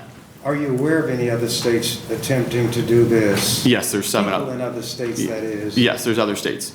And your repair family in those states did not reach out to you, or you didn't reach out to them? To? Your repair, you use the term repair family. Yes. They haven't reached out to you, nor you to them? I will reach out to my repair family in every state, whether they have one or not. If there is a bill going to be in that state, I will definitely be reaching out to my family there, yes. Is it your understanding that this is the first time such a bill has been offered to a legislature? No. By a legislature, okay. Well, why didn't you go to some of those others? I'm curious. Why didn't? Because at that point, I didn't feel like I was the person that needed to be the voice, and now I'm ready to step up as a repair shop owner. And Nebraska's kind of a pushover state too, huh? Well, I mean, it's not warm, so I didn't come here for the weather today. I came here for my repair family. That's all that I have. Okay, thank you. Thank you very much for coming. Next proponent. Welcome. Thank you, regardless who else stands up, this lady down here in the middle has tried so many times. She gets to go next. Thank you. I'm Joe Eisenberg, J-O-E, last name Eisenberg, as in Echo, India, Sierra, Echo, November, Bravo, Echo, Romeo, Golf. That's the way I'm used to spelling things. All right. I'm a resident of Lincoln, and I'm employed by DataServe Corporation, which is an Omaha-based company in the IT business. In addition, I write a monthly column for a national magazine aimed at amateur radio operators. In my column and the presentations I make nationwide several times a month, I teach hams how to build and repair their own radios and accessories from kits. In fact, my next seminar is right here in Lincoln on Saturday. But my full-time job has me repairing IT hardware in the field, primarily printers and peripherals. There are certain brands of printers that do not allow anyone other than authorized providers to obtain parts and manuals to perform often simple repairs to their printers. And this is the time of year where you have your accountants and so forth, tax time, that printer breaks down, and there's no authorized service center anywhere to be found in most of the state. Having fair access to OEM repair diagrams and parts would allow us, an independent repair shop, to perform tasks that might have the end user send their device to another city or state, which could take forever. Many brands of printers have no authorized facility in Nebraska or are so far away from rural communities as to make it impractical. I have to disagree with those who say these kinds of repairs can create a safety hazard. If the OEM would provide us with information on proper procedures, there are a number of great technicians all over our state that could easily and skillfully perform these kinds of repairs. Nebraska is blessed with a good number of independent technicians like myself who find themselves unduly burdened by the growing trend of restricting access to service information and parts. My lifelong profession for over 40 years has been electronics repair and assembly. And I believe under LB 67, Nebraska has a chance to preserve local small business and bring services to rural communities that are denied them by their geography. I also believe the owner of a device has the right to be able to perform repairs if they feel comfortable doing so. Selling a device that has a battery that cannot be readily replaced is kind of like selling a car with a battery that cannot be serviced. You would not want to throw away your car just because on a cold day the battery won't turn it over or it gets a crack in the windshield. Device owners should have the same right to repair or have repaired their devices that otherwise would suddenly become trash. There's a volunteer organization here in Lincoln called the Lincoln Repair Cafe that is doing this now, and they run into the same problems. I have skills that I've gained through my career in electronics and IT that date back to, believe it or not, punch card days. I used to fix punch card readers, as well as 48 years as an FCC licensed amateur radio operator. Please consider passing LB 67 to enable myself and others like me to repair and renew things instead of contributing to the growing pile of waste. Thank you, Mr. Eisenberg. Yes, Senator Chambers. Somebody once said the business of America is business. What is the purpose of a business? Is it to make money? Yes, it is. Is it to make as much money as possible while not going outside the law to such an extent that there might be prosecution? You're right. Why would anybody who makes it clear that his or her sole purpose is to make money allow anybody to get into their area of operation and deprive them from making as much money as they can make? Because they also make it inaccessible. I didn't understand you. It becomes inaccessible. When you live like in central Nebraska or western Nebraska, the practicality of fixing like a printer is next to impossible. You can have many skilled local technicians, and there's really no reason that the company wouldn't allow you to do it. They charge a lot for somebody to become an authorized service center, but there's not a support base in an area like, let's say, Ainsworth, Nebraska, to fix HP printers, okay? Well, you're aware that there are politics entangled in the issue that we're talking about. You're Definitely. aware of that, aren't you? I understand that. That's why we're here. Are you aware that Nebraska is considered a red state, meaning Republican dominated? As red as it gets. And they believe in what they call the free market system. Is that correct? Yes. And they believe that the market should not be governed by or interfered with by the government. Are you aware of that? Yes. Are you asking to do away with the free market system and have the government interfere with the opportunity, I'll call it, of a big business to make more money? Well, there's a lot of industries that are regulated in many different forms to make sure that things are fair and accessible. And I think making companies that make devices such as printers have their parts available is something that's important. Do you think businesses are interested in fairness? No, a lot of them are not. Some of them are. There's a lot of companies that have a different moral compass. And the laws of America, especially at the federal level, allow that and encourage it. Isn't that true? Yes. All of the representatives to the U.S. Senate and the U.S. House from Nebraska are Republicans. Are you aware of that? Yes. Have you all, and when I say that, the repair family, whatever the term is the gentleman mentioned, thought about banding together to talk to these Republicans who believe in the free market system, who believe in business, who supported a businessman for president who said he'd run the federal government like a business, and the state governor said when he was at a conference that he's going to run Nebraska like a business. There's been no outcry by the citizens of Nebraska about that opinion being expressed. So you all are seeing how businesses are run. You've been told by the top federal politician, the top state politician, that they're going to run the state and the federal government, respectively, like a business. If the business of business is business, and the purpose of business is to make as much money as possible, why are you surprised if a manufacturer says, were I to make available to you the wherewithal to fix these products I'm selling you and thereby lose money, why would you expect a business to do that?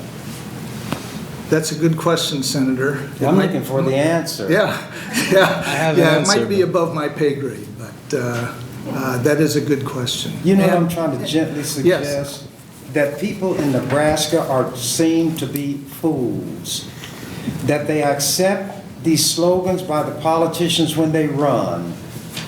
Then when the reality of what these politicians promised comes to fruition, then the people in Nebraska act surprised. You're getting what you voted for. You're having the people you put in office Deal with people who tell you the truth. I don't know if there's any business of the kind you might have a problem with because they won't make the information available. I don't think one of those businesses would say, our purpose is not to make as much money as we can. We're not going to let our competitor get an edge, whether it's at a national level, international, or the local level. Wherever our products are sold, wherever we do business, our aim is to make money. If you ran a company, would you help your competitor compete successfully against you? I don't think this is helping a competitor. I think this is helping your consumer to keep the product functioning. You're jumping ahead. We have to take it a step at a time because you are a businessman, and you mentioned in here the kind of work you've done. You do not partner with your competitor so that your competitor can take customers from you and make money that you previously have been making. So these companies don't want to generate competitors at any level. You're asking the companies to help make competitors throughout the land that will interfere with their ability to make money. Isn't that ultimately what the issue is? If you were not going to deprive them of money, then they wouldn't mind letting you have whatever information you're seeking. The problem is that you have people in rural parts of Nebraska that wouldn't have access to give them the money to fix the product because there is no facility to do that where they are. But it's not the company's business to provide access to people in parts of the state where they choose to live. They know when they move to a rural area, there are amenities that they are not going to have. But there are other things that they think are more important, so they trade those amenities for the kind of life, apparently, that they enjoy in the rural areas. So, to sum it up, you simply can't have it all. And I can't give it to you.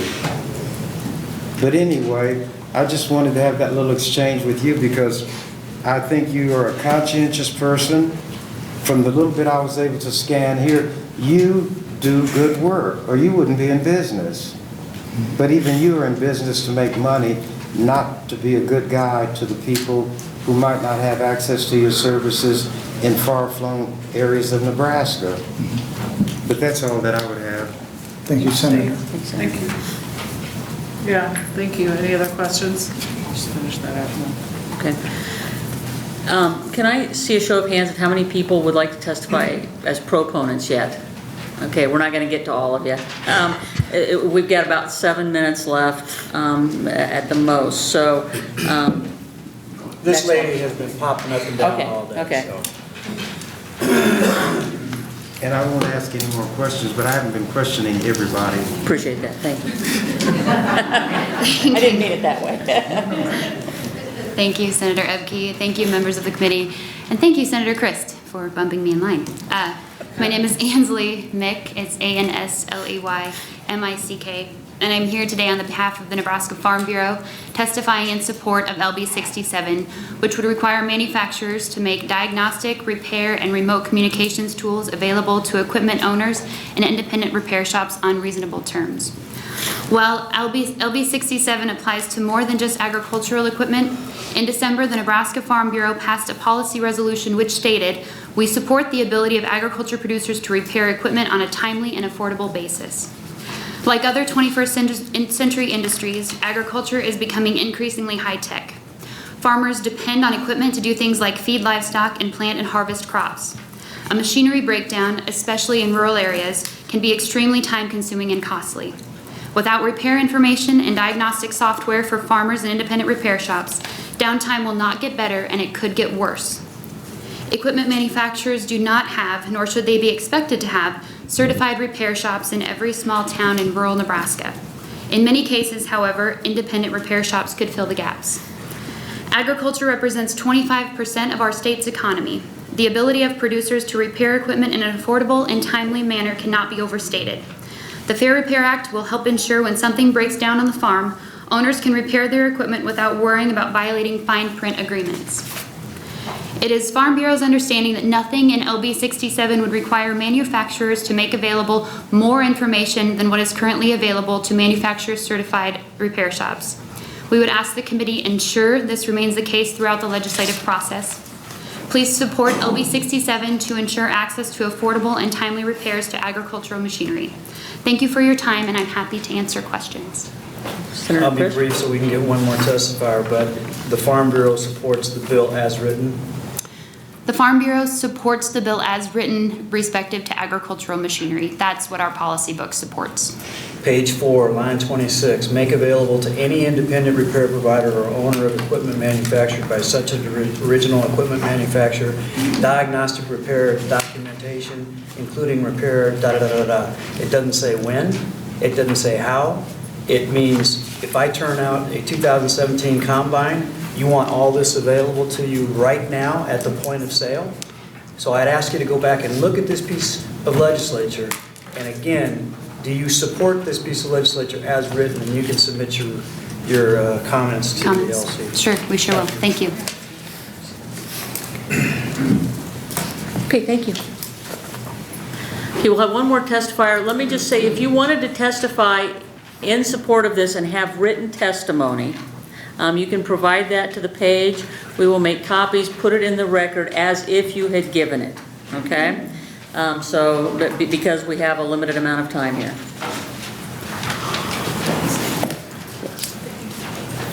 Thank you, Senators. My name is Danny Cluthe, D-A-N-N-Y-K-L-U-T-H-E. I'm a farmer and specialize in hog production. I've got a nice farm shop where I take a lot of pride in taking care of my equipment, and I like working on it. And with the way the new system works, I'm kind of deprived of doing that at this time. I'm also a member of the National Farmers Union and of Farm Bureau, and I'm also a Republican. I have a hog enterprise system where I take the hog waste and run it through an anaerobic digester, and I run 80% methane. I learned to compress the methane. I'm running 80% methane in my Duramax Chevy diesel pickup, and I'm running 90% methane in my tractor. And they both purr. And like I said, I take a lot of pride in working on my equipment, and it would be unfortunate if this bill did not go through, because it would, from this point on new equipment, it would prevent farmers from working on their equipment. And second of all, in spring and in fall, when crunch time comes to be really important and we break down, chances are we don't have time to wait for a dealership's employee to show up to fix it. And you know, we have right down the road a nice repair shop, independent repair shop, to work on it if we can't do it ourselves. And all we need is the right equipment to be able to download and find out, because most all new equipment anymore starts with that download. So, you know, there's so many things that I really would like to say, but I know that this is probably one of the most important bills before us right now, in my opinion. And I guess if there's any questions, I'd be glad to answer them. Thank you. Senator Chambers. Since you were the last testifier, I can ask you a few questions because time is out for your side anyway, so it'll be a bonus. I'm not going to repeat all the questions to you in the way that I did to others, but why are you a Republican since your people control the presidency, they control the Senate, they control the House, they control the governorship, they control every constitutional office, they control the legislature, and yet you come here because you're not getting the response from your elected officials. Why, if there's a Farm Bureau, they haven't approached the federal officials to get a national law? Had that ever occurred to you? Senator Chambers, I'm not sure that they probably aren't going to. I don't know nothing about that, but I know this. You know, I'm a Republican. I'm coming before this legislature to work on an important bill that we've got before us right now. Had you approached the governor to see if he would put something like this in the packages he submits to the legislature? Because you all are his constituents, you all are his base. The governor has a lot of power. Have you all ever made an approach to the governor to offer legislation of this kind in his name? That's a good idea. I'm not sure, Senator, if we did or not. I don't know. Okay. Did I do it? No. None of my questions were designed to embarrass anybody, but to try to bring some reality to the people who are very sincere, who are looking for an answer. In the streets, they might call it barking up the wrong tree, going down a dead-end street, knocking on the wrong door. This is not the first time this bill has come before the legislature. But anyway, you wanted to respond, so feel free. Thank you. Actually, for myself, I'd just be interested in working on my own equipment. You know, I take pride in doing that. I got a nice shop. That's what I'd like to do. You know, to get it all political and everything, I'm not necessarily all excited about that, but to me, this is simple. You know, I bought a piece of equipment. I should be able to work on it. It's my equipment. Will it be out of warranty? If I work on it, I accept that. I wouldn't do it if I didn't accept that. You know, they're saying, well, if you work on your equipment, it's going to be out of warranty. You know what? I don't care if it's out of warranty or not. If I want to work on it, you know, I want to work on it. And that's about where I'm coming from. But the real world is not quite that simple. And I'm not going to extend this, Madam President. I will stop. Although this man I'd like to have an exchange with, but I won't yield to that temptation. And Sir Galahad here cannot help you. Okay. Thank you, Senator Baker. Just one quick question, if I may, Chairwoman Epke. Is it Mr. Luthi? Luthi. Was there a time when you were able to repair all your equipment within your own capabilities? Pretty much, yes. And at what point did you say, when was the first time you found that you could not do that?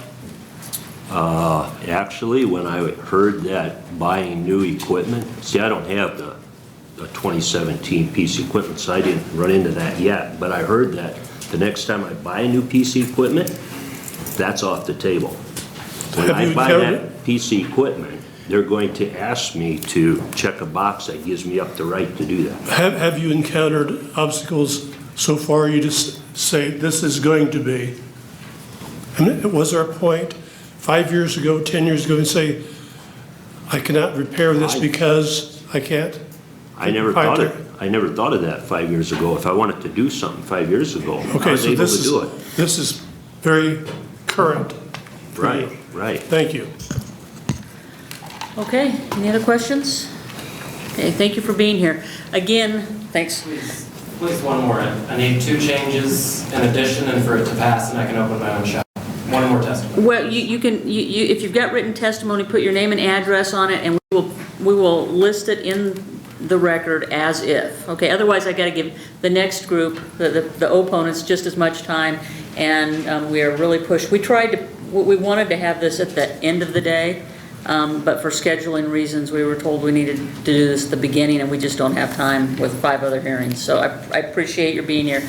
So if you've got written testimony, put your name and address on it, put that you're a proponent, and hand it to the page, and we will list it on the committee statement as if it was given, okay? And we'll make copies so that everybody has it.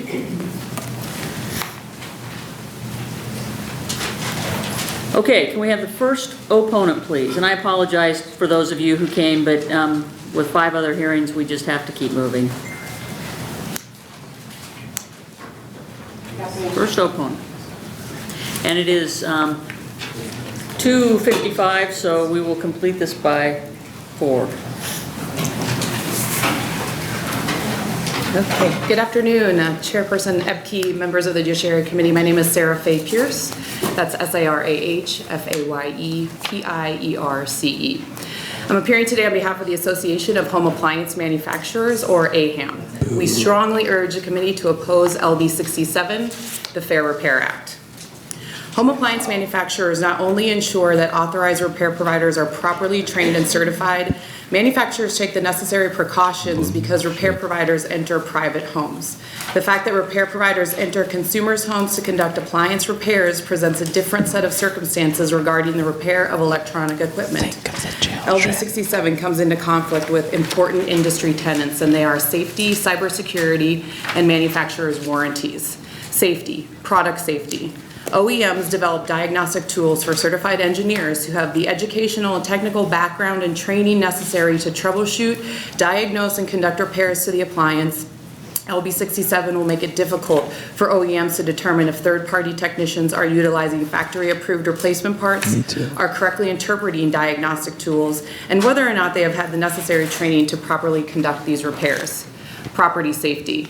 Appliance repairs, when not performed correctly, can be the cause of property damage, for example, flooding and fires. Insurance claims, as well as increases in homeowners' insurance premiums, could result if independent third parties improperly perform in-home repairs. Additionally, in the event of significant property damage and/or personal injury, the OEMs could face legal claims. Consumer safety. The nature of appliance repairs requires repair technicians to enter the homes of consumers. In-home safety and security is of paramount importance to the appliance manufacturers, and we assume the same would hold true for independent service technicians. Manufacturers who certify technicians may require extensive background checks as well as drug screenings, and as previously mentioned, technical and safety training. If manufacturers are required to make their technical information public knowledge, they no longer have the ability to address whether or not the technicians who are entering these homes of the consumers have completed the necessary technical safety and security checks. Cybersecurity. In an increasingly connected world, the threat of cyber attacks has extended into the home through connected technology, and this week we've seen it headline news once again. LB 67 completely disregards the security implications brought to light by requiring the release of firmware and other software systems within home appliances. Hacking, data privacy, cyber threats are real concerns as the home becomes more connected. Appliances become targets. And I'll just touch very briefly on the manufacturer's warranty. Actually, let me just jump back to cybersecurity really quick. Just want to make a note that this also applies to remote and wireless interactions, and our authorized technicians are under contract for whom the authorized service providers may have some traceability. And we just don't want to see that opened up without having those assurances again of, how those third parties are accessing those in-home private Wi-Fi networks. Manufacturers' warranties. Warranties often cover defects over a predetermined period after purchase or delivery. In the case of major failures, recalls or determining future liability if an appliance were to malfunction, identifying the responsible entity would be extremely difficult. This is because the manufacturer could not trace or document the repair history of the product if an independent third party had serviced it. Ultimately, consumers should be made aware that their warranty could be limited or completely avoided based on the actions of unauthorized third-party repair personnel. Madam Chair and members of the committee, this concludes my testimony. Thank you for the opportunity to be here today, and I'm happy to answer any questions that you may have. Thank you for being here. Senator Chambers? Example shell. I got some disturbing information, not from manufacturers of a product, not from the government, but from WikiLeaks. A product that's manufactured and sold to citizens can be converted into a listening device, and conversations in a private context in a person's home can be picked up through that product that was manufactured, and it might be by a company, Samsung, would not want to make repair information available to the people we've heard here today. Now, are these manufacturers willing to take liability, and by that I mean legal liability where they respond in damages for selling a product to people which can invade their privacy without notifying them that this product can be utilized by others to intercept anything said in your home? Should the manufacturer be liable for not having told the consumer that? Well, I mean, I think that poses some interesting legal questions, and I would say I'm not an attorney, so I am not qualified to answer. What I could say is that, I mean, I think that it opens a can of worms for sure. But let me ask it a different okay. way. As a consumer, I cannot trust the products that I purchase from these manufacturers because they can be used to invade my privacy. Do you think that these manufacturers should have known that their products could be used in that fashion? I think, or is that beyond your pay grade? No, I mean, I think I'm not trying to be funny if you don't feel that you can answer it. These are not trick questions, and maybe somebody else will. No, I think how I would answer that, sir, is that the demand is coming from the consumer to have a more connected environment that they're operating within. I mean, we're releasing products that, you know, from your cell phone, you can look in your refrigerator if you're at the grocery store to see if you need more milk or more eggs or bacon or, you know, whatever it is that you might need. And the demand is not coming through the manufacturer, it's coming from the consumer, and the consumer wants to be that connected. And so there is a risk that consumers are assuming. Here's what I'm getting at. Should Samsung say that if you make connections to this smart television set that we tell you you can make, you do it at your peril? Because once you become connected, this television set could become a listening device that will pick up everything that's said in your home. Should Samsung have to give that warning to the customer, like tobacco manufacturers have to put warnings on cigarettes now? Then you can smoke if you want to, but it's at your peril. Sure, and I'm not here testifying on behalf of Samsung, but I think what I would say is that it's possible they already do that. But again, I think that is a broadly recognized risk that people undertake when purchasing connected devices. So they want the government, the manufacturers want the government to protect them and shield them from giving certain kind of information that might give a competitive advantage to somebody else. But they don't want the government to say that you have to warn the public about a nefarious use that can be made of the product you sell them when they're using the product in the way that you say it should be used. Well, we're here testifying today because we want to make sure that if we are having this type of information in the marketplace, that the technicians who are going into homes have the proper training, education necessary to conduct repairs on firmware, software, and electronic equipment, which is defined under the legislation. Where are you from, if I might ask? Originally I'm from Minnesota, sir. But you live in Nebraska now? No, sir, I live in Alexandria, Virginia. Virginia? Yes, sir. Okay. I know Nebraska is probably deemed to be a flyover or hick state, but do you think the elected representatives of people have a responsibility to the extent feasible to protect their constituents from having products put into their homes without being warned that that product can violate their privacy? I don't necessarily know that it should be the role of government to require anyone to make that notification. Again, like I said, I think it's front page news. I think people are well aware of the risks and the threats, and people assume risk when purchasing certain products and devices. Then when you manufacture a product and there's information that you have which would allow somebody, if they have that information, to repair the product, why should the government protect that information for you and not make it available to everybody? A condition of your being allowed to manufacture and transact business means that this kind of information is going to have to be made available to the consumer. Why can't the government do that? Well, we had an interesting conversation about this earlier today, and I think, you know, the response and the discussion revolved around why would you legislate something that manufacturers, at least a certain number of my manufacturers that I represent, are already doing. And I think the question for us is, once the access to that information has been gained, if you are taking it into a home and you're conducting a repair to a microwave, for example, there's a part that's called the magtrometer, and if it's not replaced properly, it could explode. And so this is a safety concern for the consumer's personal safety. It's a safety concern for the property, and a number of other concerns. And so our assurance is to make sure that if the information is accessible, that people have the proper training and understand how to apply that information in an appropriate manner so that property isn't damaged, people are not hurt, and that they don't have to purchase new products that they've already spent a considerable amount of money on.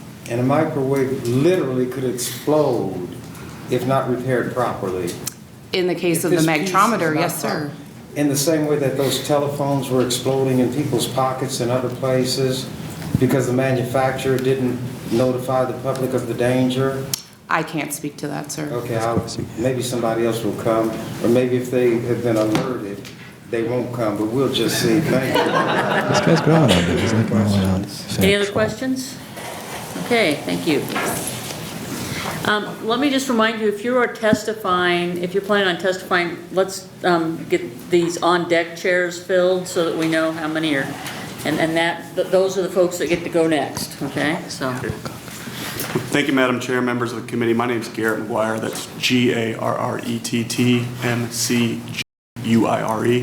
I'm here on behalf of the Air Conditioning, Heating, and Refrigeration Institute. We are the trade association for manufacturers of heating, ventilation, air conditioning, and water heating equipment across the country. I have written testimony that's being presented to you, and I think in the interest of time and not repeating things, I'll just sort of maybe answer some of the things that have been raised in this good discussion. I think, Senator Chris, you made a good point. You know, do we legislate things that people are already doing? Our industry is already doing this. Our manufacturers sell our equipment to distributors who sell it to independent contractors who install and repair this equipment in your home. We give consumers the choice to pick an independent contractor to service your equipment. If you have a Lennox, a Trane, a Carrier piece of equipment, you do not have to go to a Lennox, Trane, or Carrier authorized repair shop. If your furnace breaks down in the middle of the night, you do not have to look for an authorized repair shop. You call whoever does heating and cooling in your neighborhood, and they come over and do the work. So I think you made a good point. Why legislate industries that are already providing this information and doing that? So that's one point I just wanted to make real quick. Senator Chambers, I think you had some really good points today. You know, our manufacturers not in the business of providing competitive advantages to the competitors. Well, our manufacturers aren't in the business of repairing and installing equipment. It's our independent contractors who are doing that.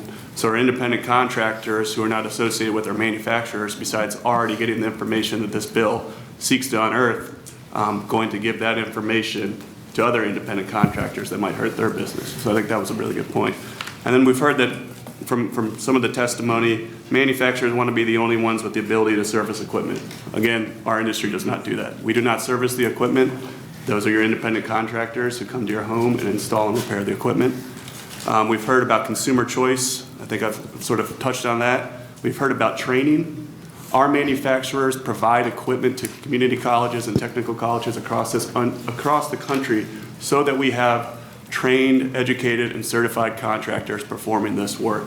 So it's something that's near and dear to our industry, is making sure that our equipment is installed properly. That way it runs effectively, it runs efficiently. It is what the consumer thought it was going to be when they purchased it. And fair access. I think, again, I touched on that. We provide fair access for consumers to choose contractors that they want to service their equipment. So I will just wrap up with a little bit of time left. If there's any questions, I'll be happy to answer them. Mr. McGuire, Senator Christ. I'm going to put it in my words. what you're saying is that your industry is already making the data and the blueprints and the information available for local certified small businesses and schools alike to effectually apply a proper fix to your equipment within specification. Correct. And so when you choose a contractor, you know, as manufacturers, we want that contractor to be educated, trained, and certified. That way, I mean, we're talking about sophisticated equipment here that, you know, it's not just something you want to go in lightheartedly. So we want that equipment to be able, someone that knows what they're doing to go in there. So that's one of our concerns too, is do you open up a sort of a third market of people that aren't trained and qualified to do this? Okay, so to cut to the chase then, what words I'd like to put in your mouth. You wish that other industries would do the same thing so you wouldn't have to come testify to defend yourself in terms of how you're doing it. I won't speak for other industries. Why not? Because that's not my job. But I will say that there are industries that have been carved out of this bill, and I'm not sure why some are picked as winners and some are picked as losers. That's probably enough politically incorrect speak. Thank you. Thank you, Mr. McGuire. Any other questions, Senator Chambers?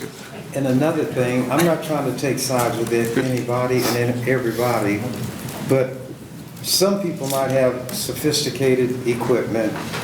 It carries their brand name. And if something goes wrong, then the company whose name is on it is the one that the person, the consumer, would be upset with, not just the one who happened to come there, because they would feel that the one who came to service the equipment is representing the company. And if that person doesn't do it properly, then the one who's harmed is going to go to the deep pockets. The deep pocket is not going to be the shade tree mechanic. It's going to be the manufacturer whose name is on that product, and the argument would be made in court. If I were representing that person, this company has the responsibility to make sure that anybody who services their product with their approval is liable for any defects. In other words, I'm trying to point out that it's not quite as simplistic an issue as it may appear on the surface. So whereas if it were to be asked, am I pro-business or anti-big business, probably I'd be considered anti-big business. But that doesn't mean I don't have any understanding or I'm totally unfair or look only in one direction. This is a serious matter. The people who came here are, I believe, sincere and serious, but I think they might be coming to the wrong place for a resolution. And I still think if it's the kind of problem that we've been told, and it's all over the country, a federal solution is what they ought to be looking at. That's just my opinion I thought I'd throw in, because I don't think there'll be as many on your side testifying as on the other, so I'm not cutting into their time very much. I know there are people here, so I won't dwell on it, but our manufacturers take that responsibility very seriously. That's why we want the trained, educated, qualified contractors servicing our equipment. It's because it's our brand on there, and that's who people will go to if something happens. So the qualifications and certification education for the contractors is vitally important. And that's why we provide the information to make sure it's done correctly. It's installed and repaired correctly. Thank you, Mr. McGuire. Just a reminder, we got about 45 minutes left, so. Good afternoon, Chairwoman Emke, members of the committee. My name is Alexi Madden, A-L-E-X-I-M-A-D-O-N.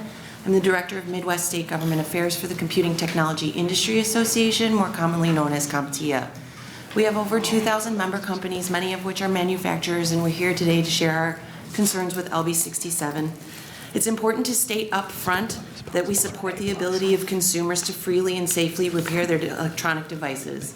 In fact, there are currently many different choices available to consumers to repair a device either by a professional or through their own efforts. But that's not really what this bill is about.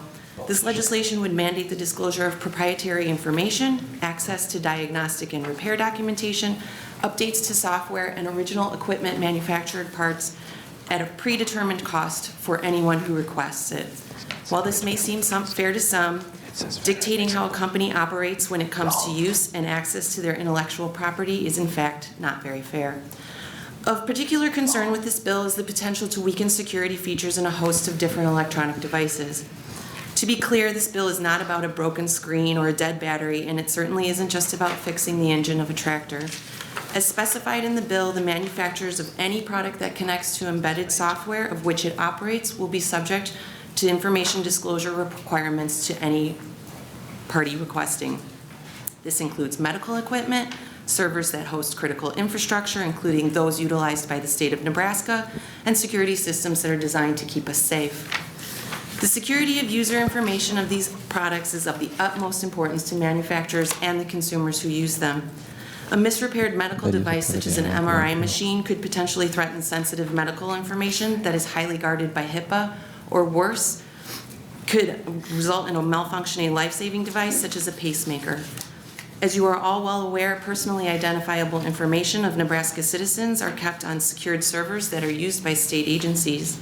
Should an inexperienced repair person have access to that equipment, the security could easily be compromised. Furthermore, manufacturers will be required to give up sensitive and protected intellectual property. The bill requires the copyright holder to provide the copyrighted work to the service provider carte blanche and brings much gray area to intellectual property law and risks being in violation of the Digital Millennium Copyright Act. Additionally, it is unclear as to the state of Nebraska's regulatory role such an ownership transfer would create, and reconciliation and various provisions and related exemptions that the Copyright Office and the Library of Congress have addressed in its triennial rulemaking process. LB 67 does have an exemption for trade secrets, but the exemption is weak and doesn't account for intellectual property that would have to be disclosed in order to access the part at issue. I see the yellow light is on, so I'll wrap it up, but really quickly, I'd like to make one thing very clear. At no time has CompTIA or any electronic device manufacturer asked for this bill to be applied to any one specific industry. We feel that this bill is bad public policy, and we ask for your opposition. Any questions? Any questions? Okay, thank you. Thank you. Next opponent. No objection. No questions.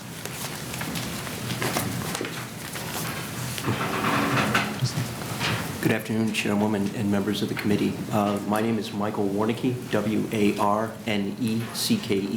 I'm here on behalf of the Entertainment Software Association to testify in opposition to LB 67, specifically to how this would affect a very important copyright industry here in the United States. Last year, consumers spent roughly $30 billion on games, hardware, and game-related services. Game consoles are at the heart of this ecosystem. High-profile games, what we call in the business AAA titles, involve hundreds of artists, programmers, engineers, and other talent to bring to life, and can cost as much as a Hollywood blockbuster to produce.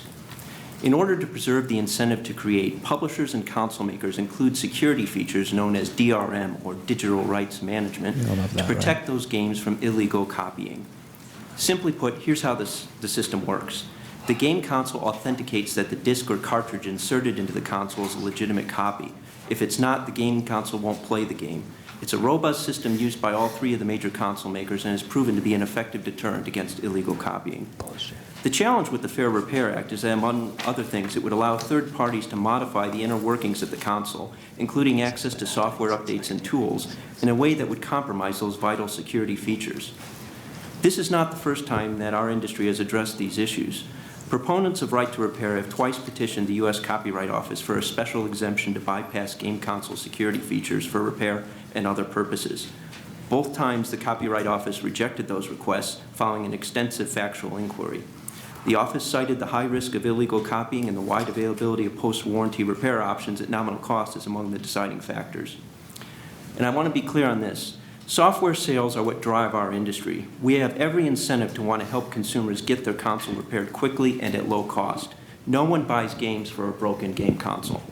To that end, all three console makers offer affordable post-warranty repair options, either directly and or through authorized repair shops.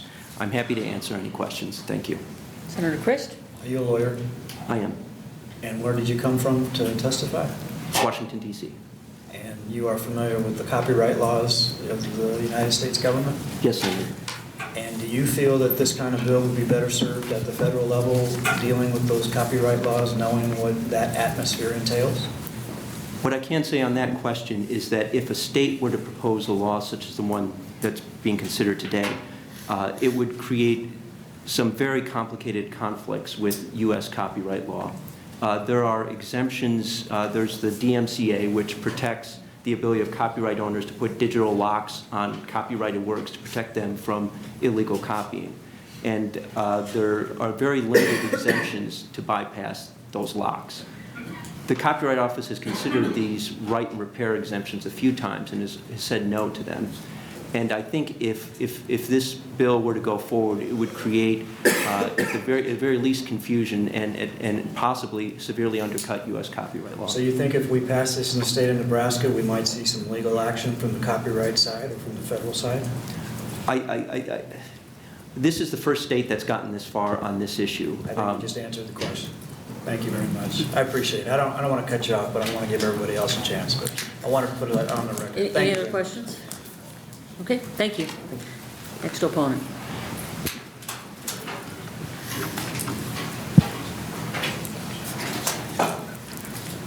Thank you. Good afternoon. My name is Lisa McCabe, Lisa McCabe, and I'm here on behalf of CTIA, the Trade Association for the Wireless Communications Industry. LB 67 seeks government regulation of the relationship between manufacturers and repair facilities, as Senator Chambers has already very eloquently pointed out. This bill is inappropriate intervention by mandating the distribution of diagnostic and repair information to anyone who asks. It will unnecessarily distort the marketplace.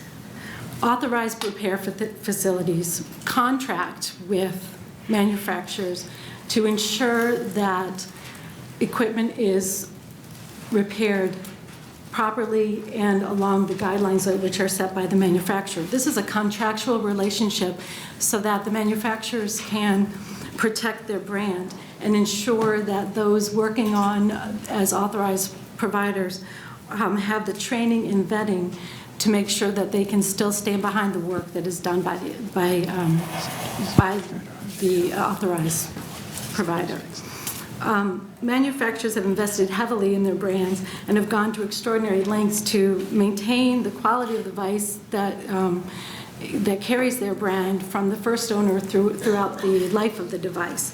Because there is a vibrant marketplace for repair that already exists, as we saw by many small businesses that have grown through the years, we think consumers do have a choice, and that we don't need government interference into the marketplace to continue the growth in the industry. Thank you. Thank you. Any questions? Okay, thank you.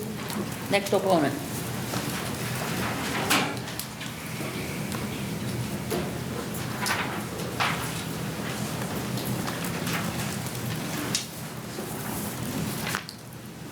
Chairwoman Edke, members of the Judiciary Committee, my name is Daniel Moyer, D-A-N-I-E-L-M-O-Y-E-R, and I represent the Consumer Technology Association.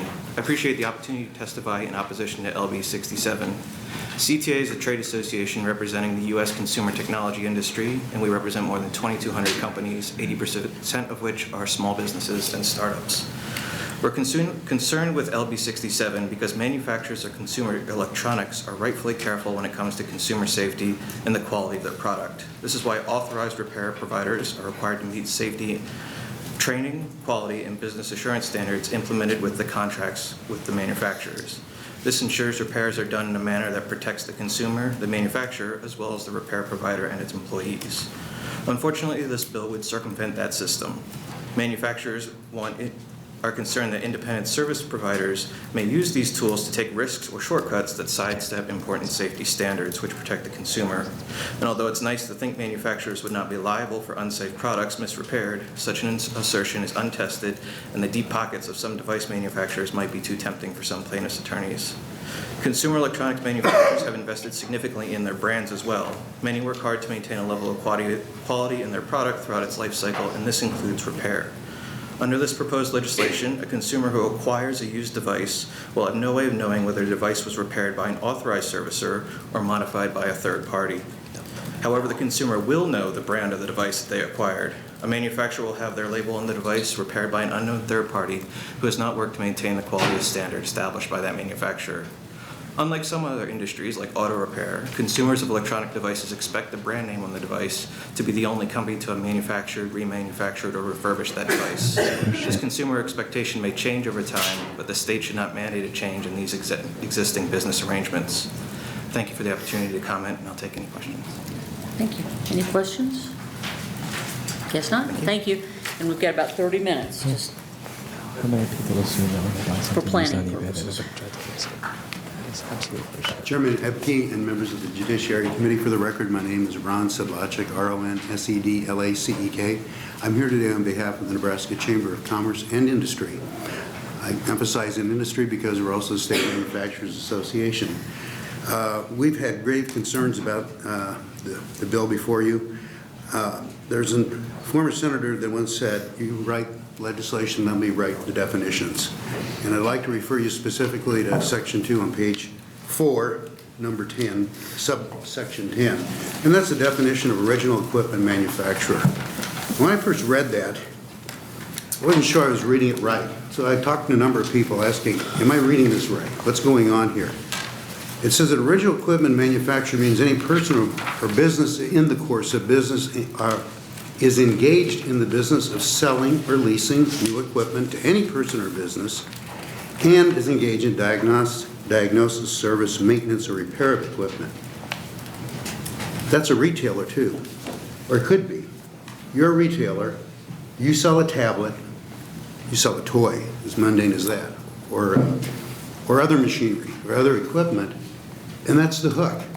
That's the hook in the bill. The way it's drafted is so overbroad that now you can ask that retailer, get that information for me.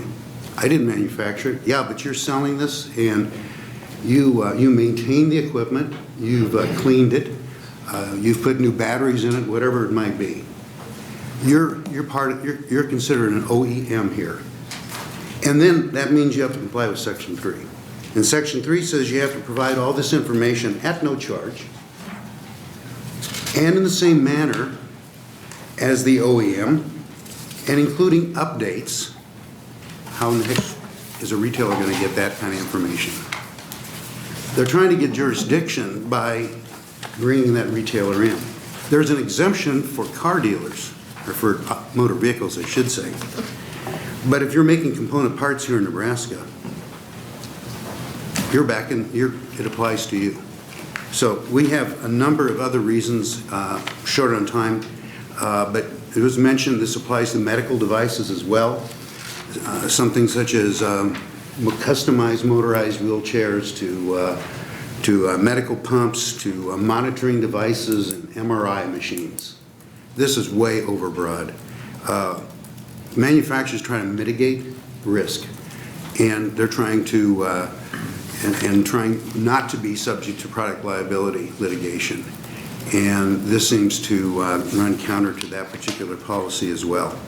When we're buying tangible property, we're not only buying just that piece of equipment, but all the investments made in intellectual technology and the research and the development and employing people to bring it to market. And that also should be a consideration as a protected matter. Thank you, Mr. Sedlacek. Any questions? Okay, thanks. Next opponent.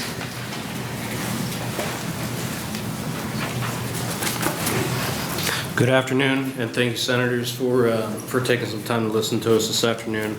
My name is Scott Raber, R-A-B-E-R, and I am here in opposition to LB 67. I'm representing the Nebraska Equipment Dealers Association, as well as Titan Machinery, the company that I work for. Our company owns and operates nearly 70 businesses or stores spread across 10 states in the Midwest. I manage three dealerships on the eastern side of the state here. I can tell you, while we invest heavily in our ability to provide parts and service support with professionally trained technicians, and no doubt an important part of our business, and we hope to be an important part of our customers' business, one of our most important objectives is to keep our customers productive, and we do not oppose their ability to maintain and repair the equipment that they have purchased from us. While electronic service tools are certainly an important part of some of the diagnosis and and fixing of equipment that we do today, it is only a part of what we do. Many of the new machines today have onboard diagnostic capabilities. Probably one of our largest concerns is our assumption of liability, meaning we have concerns for our business regarding the safety and emissions regulations that we are bound to maintain by our manufacturer as well as the federal government and EPA regulations. We offer clinics and seminars to customers to try to ensure that they are ready to go to the field with their equipment. Quite honestly, the last thing that we want to have to do is go to the field, send a service technician with an expensive service truck out to replace a sensor that could have been handled pre-season. We do offer pre-season maintenance programs where we will regularly update software, reflash equipment that needs updating. If there are any questions, I would be glad to address them at this time. I do want to mention that we do offer extended warranties, past warranty, manufacturer-based warranty programs that could be compromised with this further legislation. And we view our farmers as our customers. And as such, I would address it that we do not view our customers as our competitors. One of my competitors is sitting behind me and will testify next to me, and I assure you there's plenty of competition out there in the marketplace, and we want to make sure that we're doing the best we can and providing service to our customers at the most valuable way that we can. Thank you. Thank you for coming today. Any questions? Okay, thanks. Next opponent.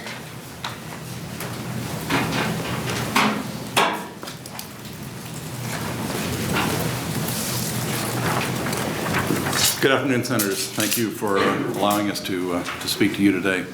My name is Mike Kongs. That's M-I-K-E-K-O-N-G-S. I'm representing Landmark Implement. We have John Deere dealerships from Beatrice to Gothenburg throughout the central part of the state, and also 3 locations in Kansas.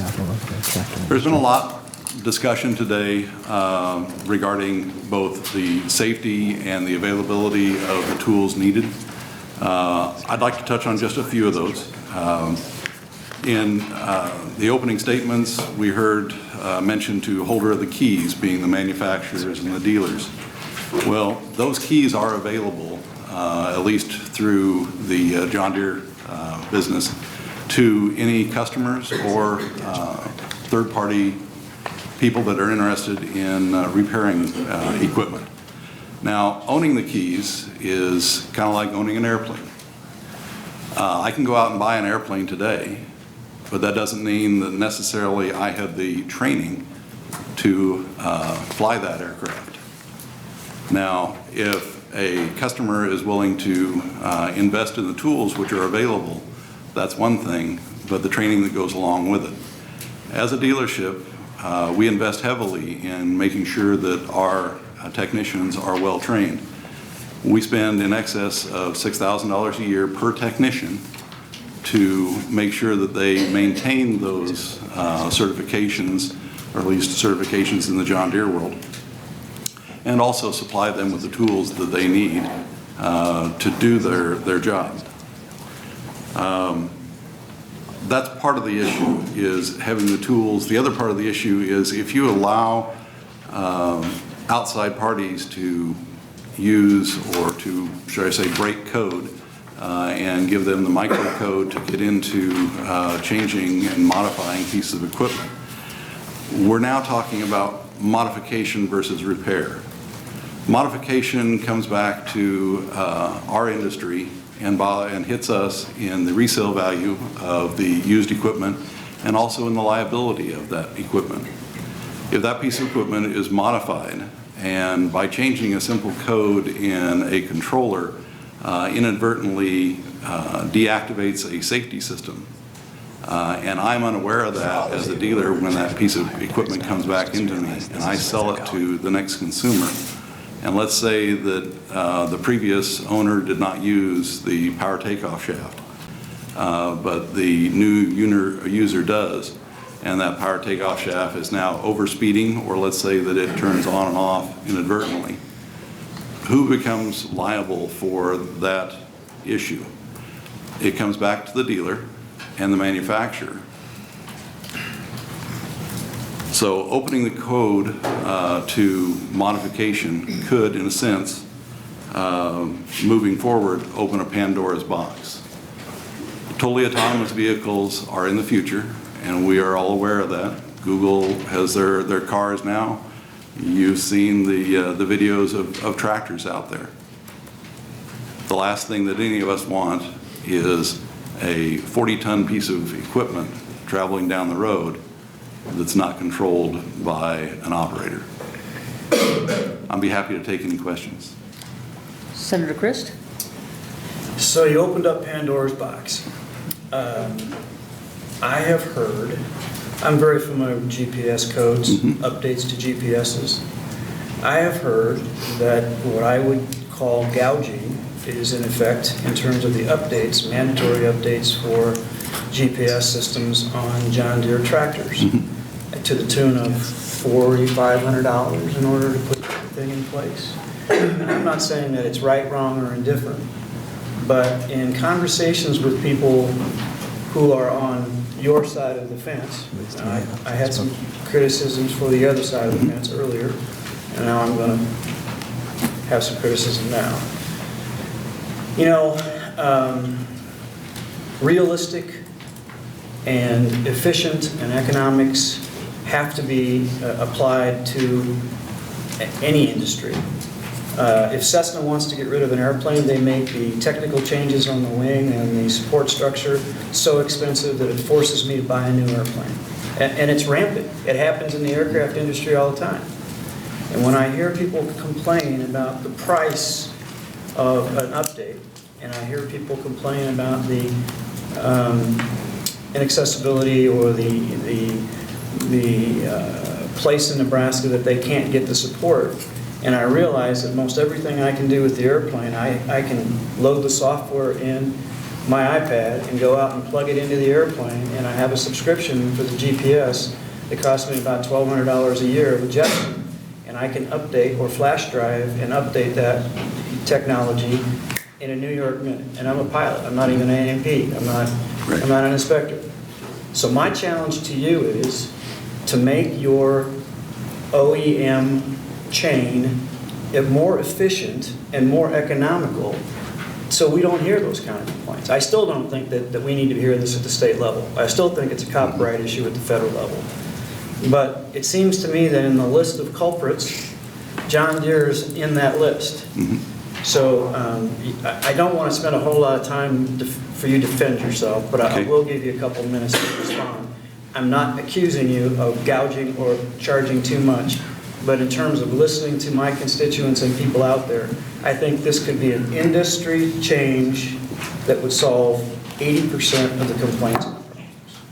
Senator, I do agree with you. Okay. Now, I'd like to address the item you brought up, $4,500, for example. In most cases, and I can only speak from what I see in the John Deere world, it's not a matter of $4,500 for a update as much as it is an upgrade. Just like all technology, technology does advance and technology has an obsolescence. I mean, it does go obsolete. The customers that have been affected with that $4,500 upgrade, if that's what you want to call it, have had to purchase new software, new receivers in order to receive the data. In some cases, we've had to change data because or change receivers because they work on a frequency that is being used by somebody else, and so we have to change that equipment out.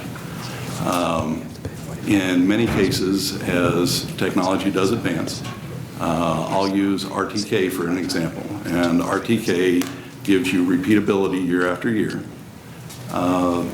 That equipment does, or has over the course of time, improved and given us much larger ranges than we used to have.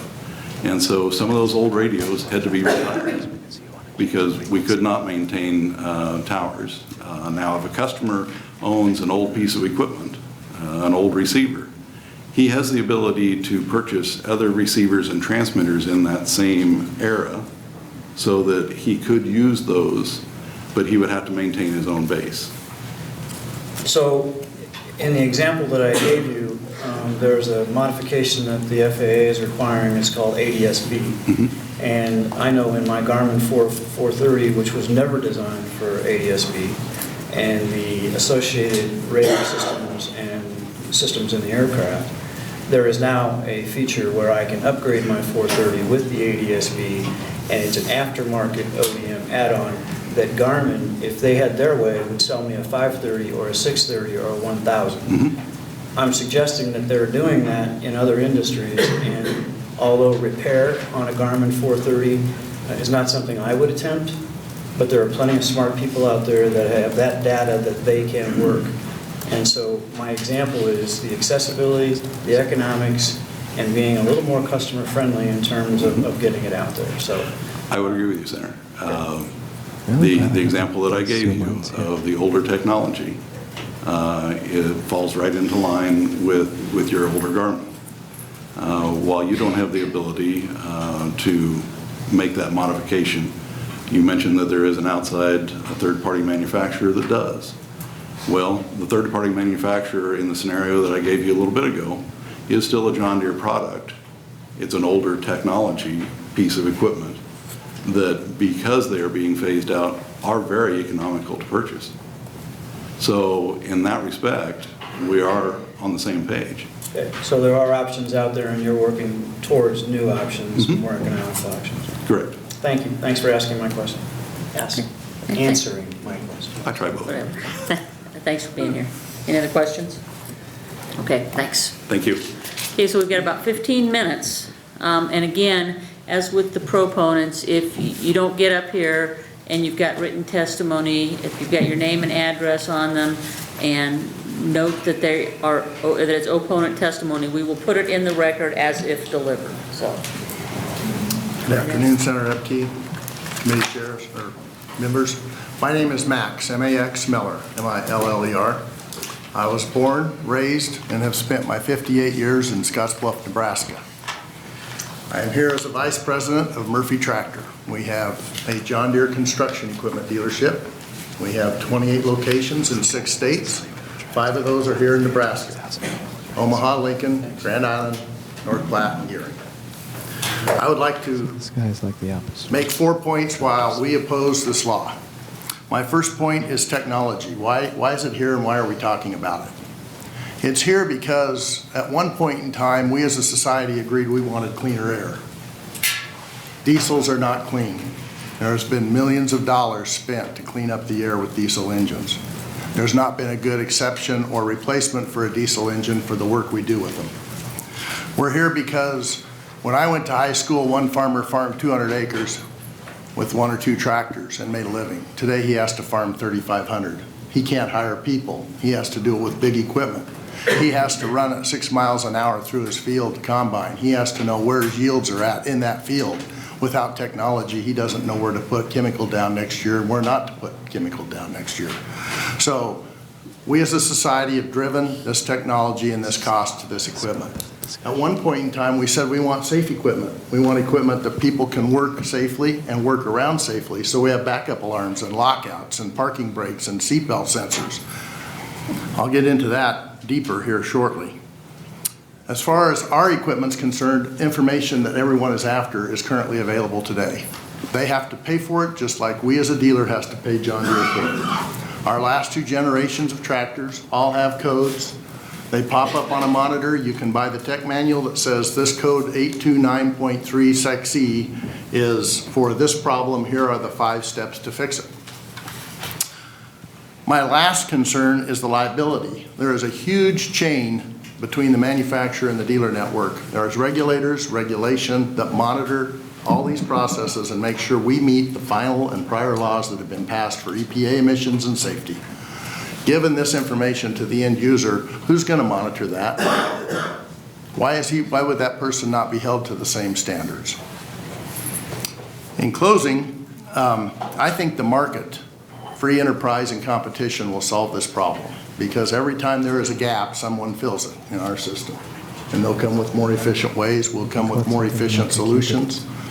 I do want to address the question you had, Mr. Chris, for the last presenter. You have to weigh that $4,500 against the revenue and the return on that investment that that person has made. You can't look at one denominator in a function. This concludes my testimony, and I would be happy to answer any questions. Senator Christ? Yeah, absolutely. And I want to readdress, because you brought it up again. You know, I've had a good demonstration on how chemicals are turned on and turned off, and the positioning, and you can't address the length of the runs that you have to in new tractors without having a GPS. There's no question about that. My question, though, is to enforce or force someone to use a particular GPS tied into the system instead of using alternatives, or giving a software upgrade as opposed to a hardware upgrade that does the same thing. And in my example, in the aviation industry, most people would not be able to afford what a Boeing 777 aviation equipment has, right?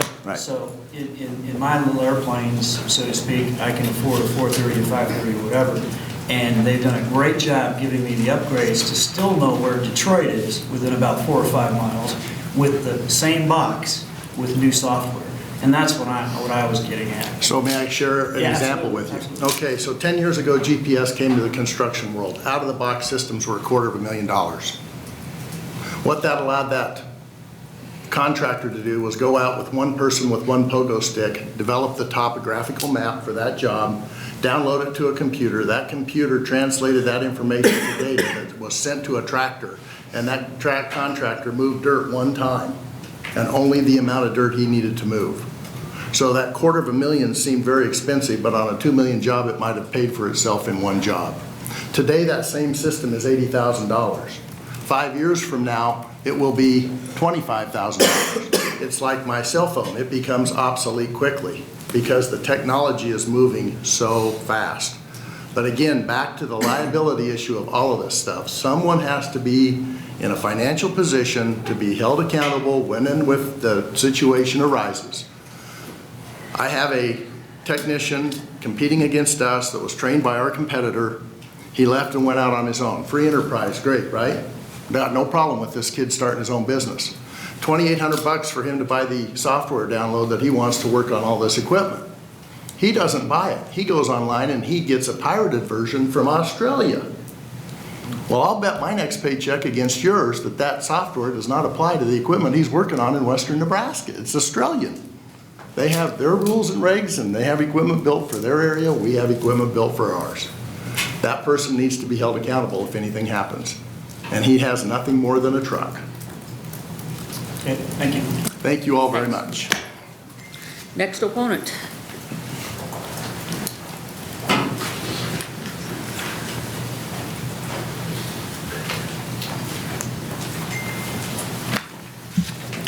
Thank you for the opportunity to testify here. My name is Michael Pankinen, M-I-C-H-A-E-L-P-A-N-K-O-N-I-N, and I'm the Senior Director of Tech and Safety Services for the Association of Equipment Manufacturers. AEM is a North American-based international trade association representing over 950 manufacturers of off-highway machinery, and over 300 of them are agricultural equipment manufacturers. AEM members support 18,000 jobs in Nebraska, and we contribute about $2.26 billion to the state's economy. Again, I appreciate the opportunity to explain our position in opposition to LB 67, or so-called right to repair issues. AEM and our members oppose LB 67. The legislation would allow for the widespread release of proprietary information to unqualified persons or entities that are not subject to uniform standards regarding training, safety, engineering, and environmental protection. U.S. equipment manufacturers work every day to deliver the safest and most productive, innovative, and environmentally friendly machines to our customers. Safe and efficient machinery operation is of the utmost importance to manufacturers and their authorized dealers. Many safety features are built into the equipment and functional adjustments, often via embedded software. By changing them, you can change the equipment operation in ways that would compromise the safety of the operator and those who are around the equipment. Manufacturers make considerable investment in developing this cutting-edge technology and training programs to support that equipment. It takes well-trained, authorized technicians, which we just heard, to correctly analyze and resolve some of the service issues. Dealers invest time and resources in training their technicians to safely and efficiently service that equipment. And that equipment is production equipment. In many cases, we're taking a factory into the field. Right to repair initiatives often focus on two related areas. The first is access to diagnostic and repair information. I just shot around a handout which shows some of the material that is currently available. And then also access to the code embedded in the equipment or the device. First, the access to the diagnostic tools and repair information, almost all, and as you can see from that chart, is currently available. Often current production ag equipment will display key diagnostics on the screen, and that doesn't have any special tool. And as we move forward and become more and more equipment having this technology, any special tools will be redundant. Secondly, as for the access to code, under current federal regs, machine owners are able to access embedded code for diagnostics and lawful modifications. There's really little practical repair that can be done through modifications to the embedded code. However, safety and performance-related settings are often controlled by software code.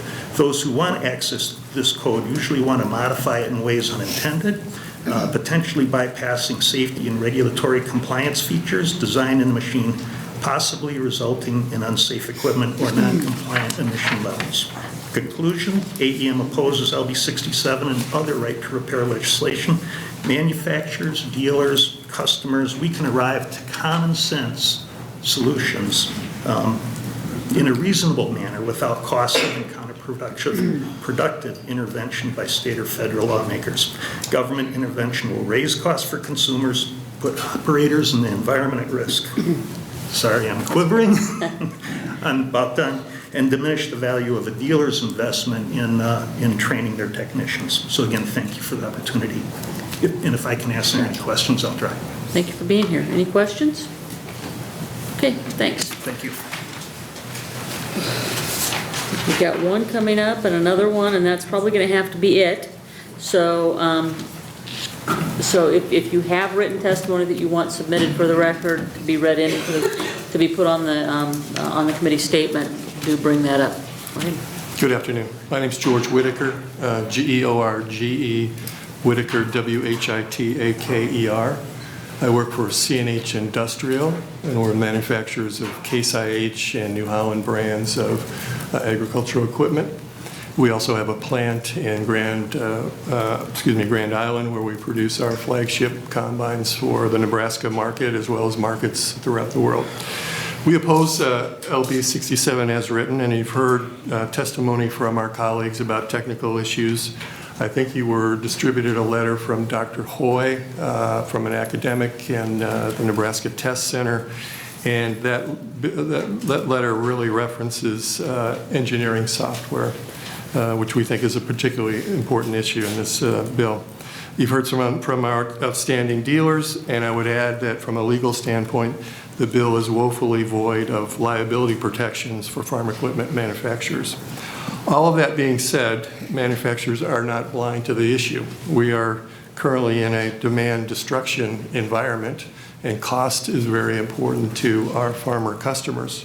However, we strongly believe that industry is best suited to solve this issue without legislative intervention. And we have a history in our industry of solving consumer issues through our own cooperative efforts, things like rollover protection on tractors, machine lighting and marking safety, operating safeguards, and many more consumer-driven issues that have been solved by cooperative industry participants. Last year, Senator Christ recommended or challenged us to examine this issue very closely in this hearing that took place. Our industry has done a lot of work to clearly understand the needs that the consumers we serve. We've had extensive dialogue with farmers and ranchers throughout the country, farm groups, including state farm bureaus, construction equipment fleet managers, legislators from over 20 states, all of whom, in this case, are farmers. We've been at farm shows and open dialogues. We've placed our diagnostic tool that dealers have with farmers, and in fact, one of them ended up disabling the emission control. So the fact is, if able, customers will penetrate into sensitive areas. Ultimately, they told us what they want, which is to the person. They want manuals, they want be able to read default codes and diagnostics, and they want self-determination on how to proceed. And to that end, we have benchmarked each other.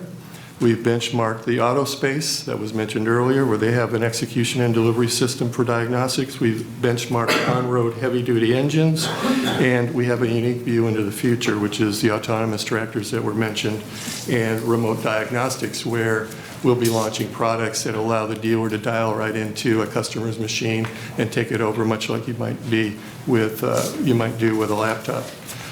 So we believe, and our vision is an industry-driven consumer solution that has sensible standardization, where there's currently very little now, unlike the auto space, is cost-effective, scalable, executable in terms of ease of use and access. Training must be delivered in a cost-conscious and sensible way, and we do not circumvent the dealers who have direct relationships with our customers. So with all due respect, we ask the committee that do not pass this bill, and therefore allow the industry to continue to work together to respond to this customer need in an effective, thoughtful, cost-efficient, and customer-centric way. Okay. You happy to take any questions? Senator Christ? Just a comment. It's nice to know you listen every once in a while. Appreciate it. Occasionally we do. Thank you. Anybody else? Okay, thanks for being here. Thanks very much.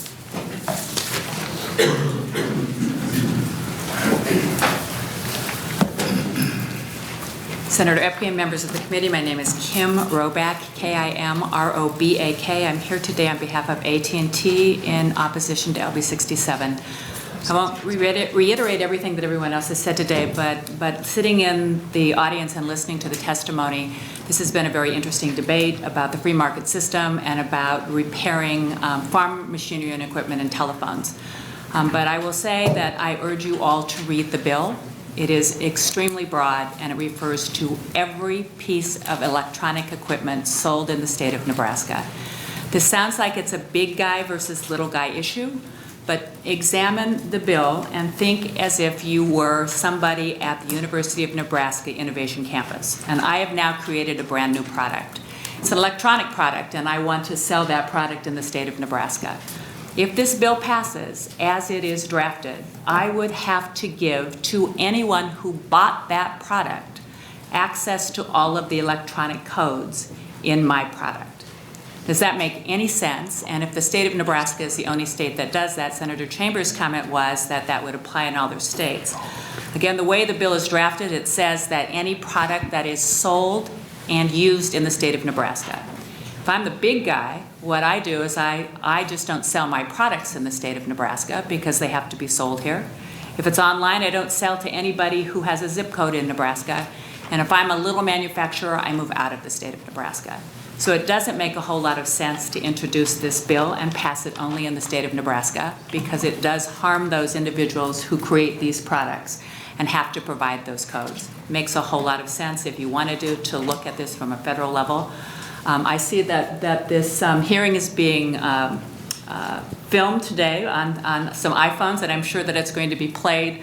It may even be played live right now, but you can also get it on NET, so you don't have to come in and videotape it. But I'm sure that these topics will be raised and discussed, and perhaps a bill that is not so broad that it affects every single piece of equipment could be reviewed, but it doesn't make a whole lot of sense to urge people who create products to have to give their products away.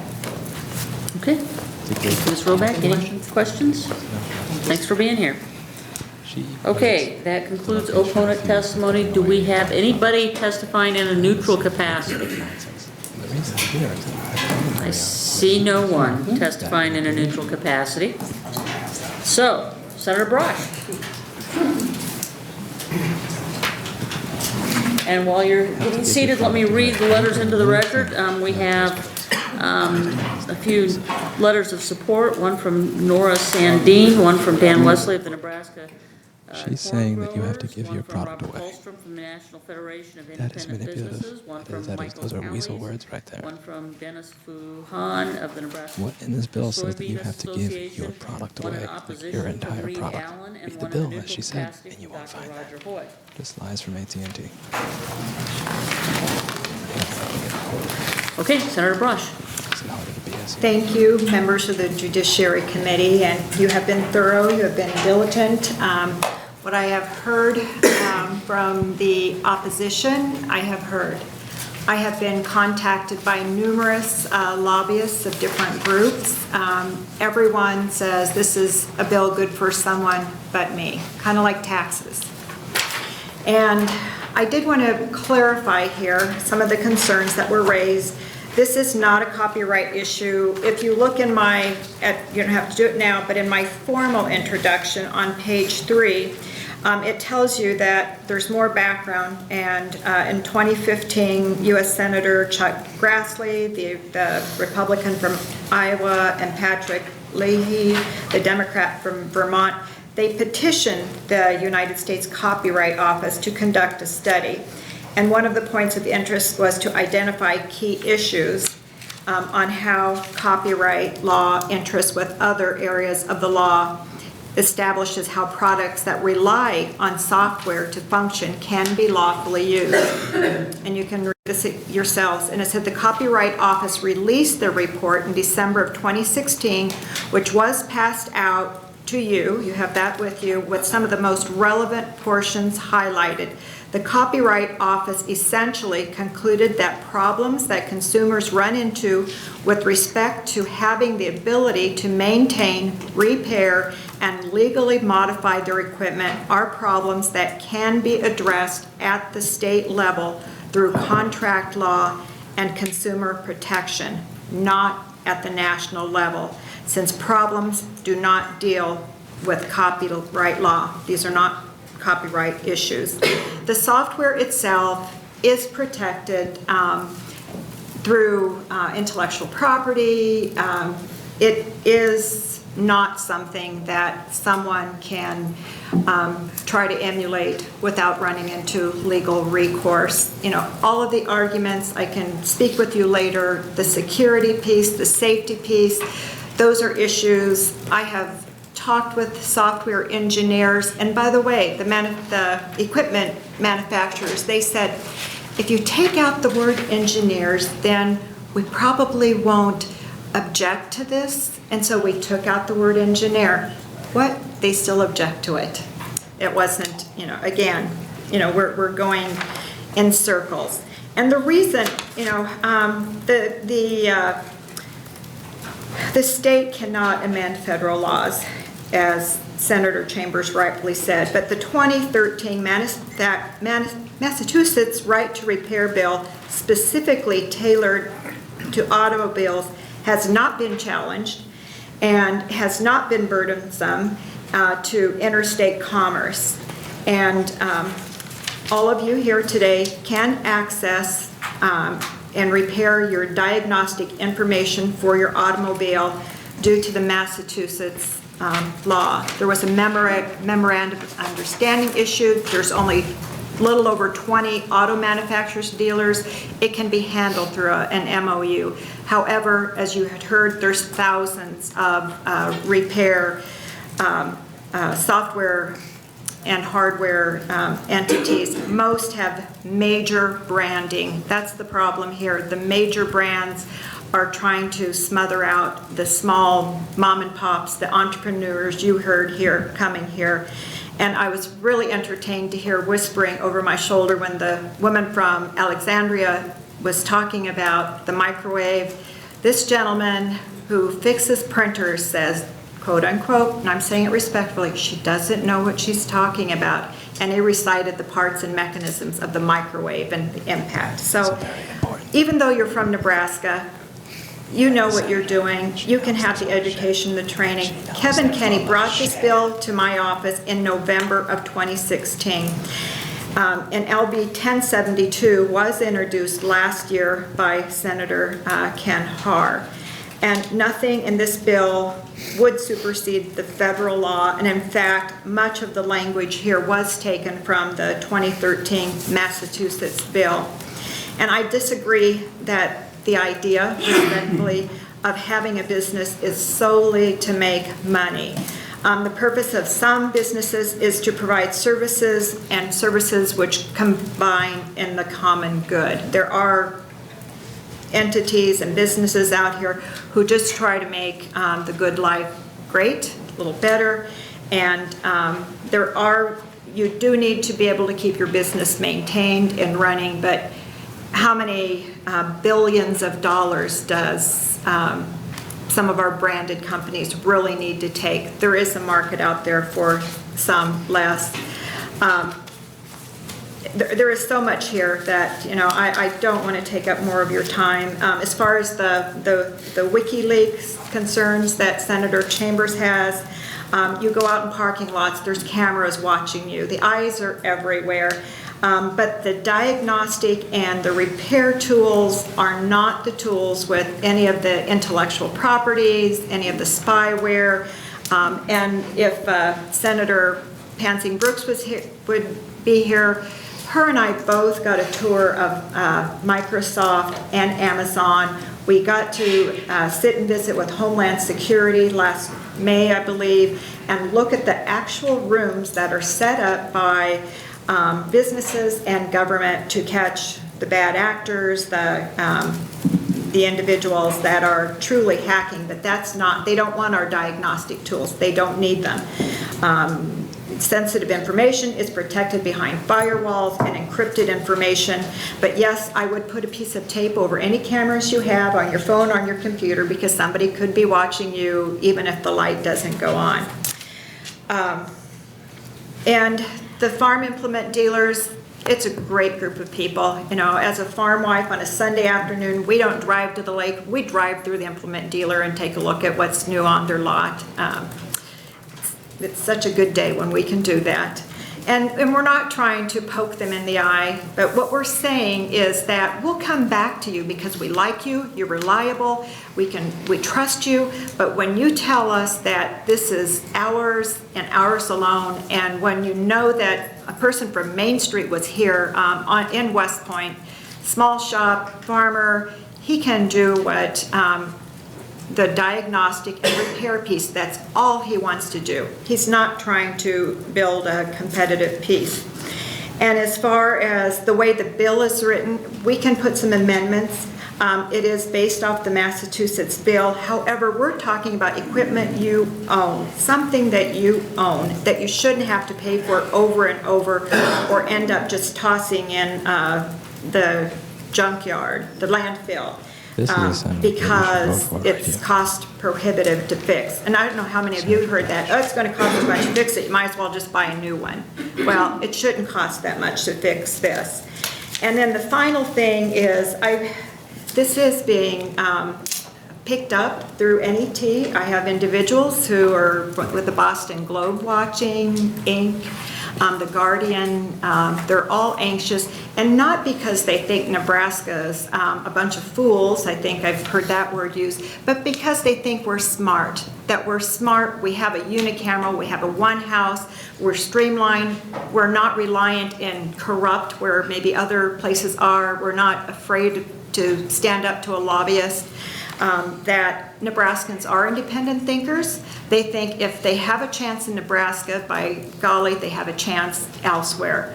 We are their first hope, that we have not sold out to big business, that we realize that all businesses are important, and they can become our partners, just the way they used to be. I come to you because I like you, you're fair, you're efficient, but I also want someone in a small rural town to be able to repair equipment.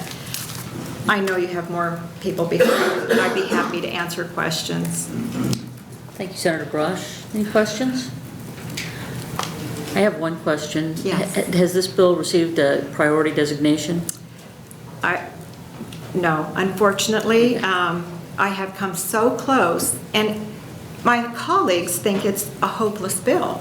And you have been asked by a few people, what would you think about it? Because they're not going to prioritize it unless they know that it will come out of committee. And, I stand behind this bill. I think it's the right thing to do. I believe that if amendments need to be made, my staff will work with you on them. We haven't looked at anything to throw a monkey wrench into anyone's proprietary. And again, you can talk to me. I understand software. That's what I did for a living before I became a senator. So, Ask Wells Farming. Sure. But realistically, for those sitting behind you and watching on the web. But it could be consent calendar if everyone liked this bill.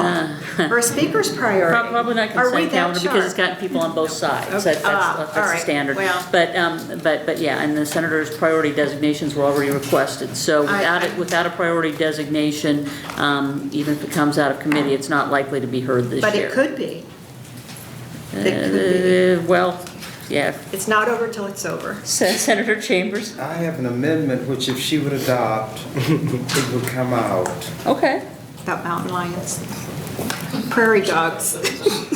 Strike all contents, original contents in the bill and insert the following.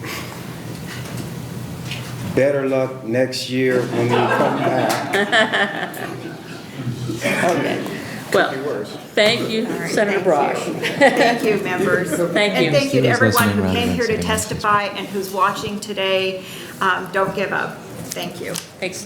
Thank you all for being here. We're going to take a 5-minute break to give everybody a chance to move around and people to file out who are inclined to leave. So we'll start back up at 4:15. See if I can find the AT&T lady. Where's the AT&T lady? Giving away the product. Can I catch you?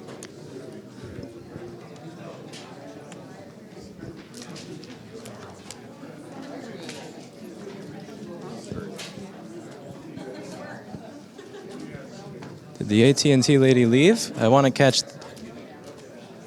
the AT&T lady that said to give away your product. Where'd she go? Did she already leave? No, you gotta go talk to all of them. She probably, they probably ran out. I wanted to run up to her and ask her, so you're saying that they have to give away their product? What were you doing over there that whole time? What? I was giving commentary, and also the senator in front of me was on Facebook like half the time. Yeah. The guy was sleeping earlier in the purple shirt. Yeah. So I zoomed in on Facebook. Mr. Chambers? No, not him. Not him. The guy to the What'd you left. think of him? So he was a good troll. Like he was a quality troll, I'd say. Kind of want to take him out to dinner. The one thing I want to say is he said that there was they don't want you to compete with them, but what I wanted to scream and the security guy stopped me while I was walking over because I wanted to interrupt. Yeah. Did you catch that? The guy's like, no, you can't stand there. Yeah, I wanted to interrupt. Oh, you were intending to interrupt? Yeah. So I wanted to say, if you're Warren Buffett and you have $6 billion and you walk into an Apple store, will they recover your data? There's no competition. There's no such thing because they're different industries altogether.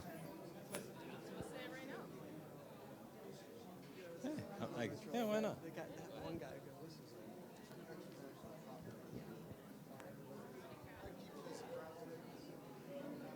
Thank you for letting us speak. It was nice meeting you. You brought up a great point about the free market. There's one thing that I was screaming to say.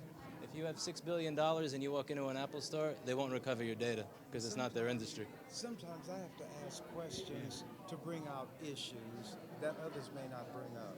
I hear you. Okay. Glad you came. Repair and manufacturing, they can't compete. I just wanted to say that you asked some of the best questions that I've ever heard, and I wanted to say as a aspiring somebody who wants to get into politics one day that I really appreciate those questions. The CTA question was amazing. I liked about the Samsung stuff. Yeah, that was. You see, a lot of things are going to be in the hands of younger people, and the idea is don't be narrow in your scope. Listen to everybody, but you don't have to agree with everybody. And the ones you disagree with, sometimes you can learn more from them because they have a different angle. I listen to everybody, believe it or not. It's very eye-opening, some of the questions, because they were concerns that whether for or against it, I had not thought of before, and that's Then the I'm point. doing my job. Exactly. Okay. I appreciate that. Glad you came. Take All right, we're done. Yeah, it was over. This is what happens when you don't have a camera person. Hey, this is the only time you're ever going to see me in something resembling a suit. So, let's see. Okay, I think we got to get out of here because they're about to have the next hearing. Let's see. Yeah, that. Do it on camera with me? No? Yeah, we're at. Why not? Oh.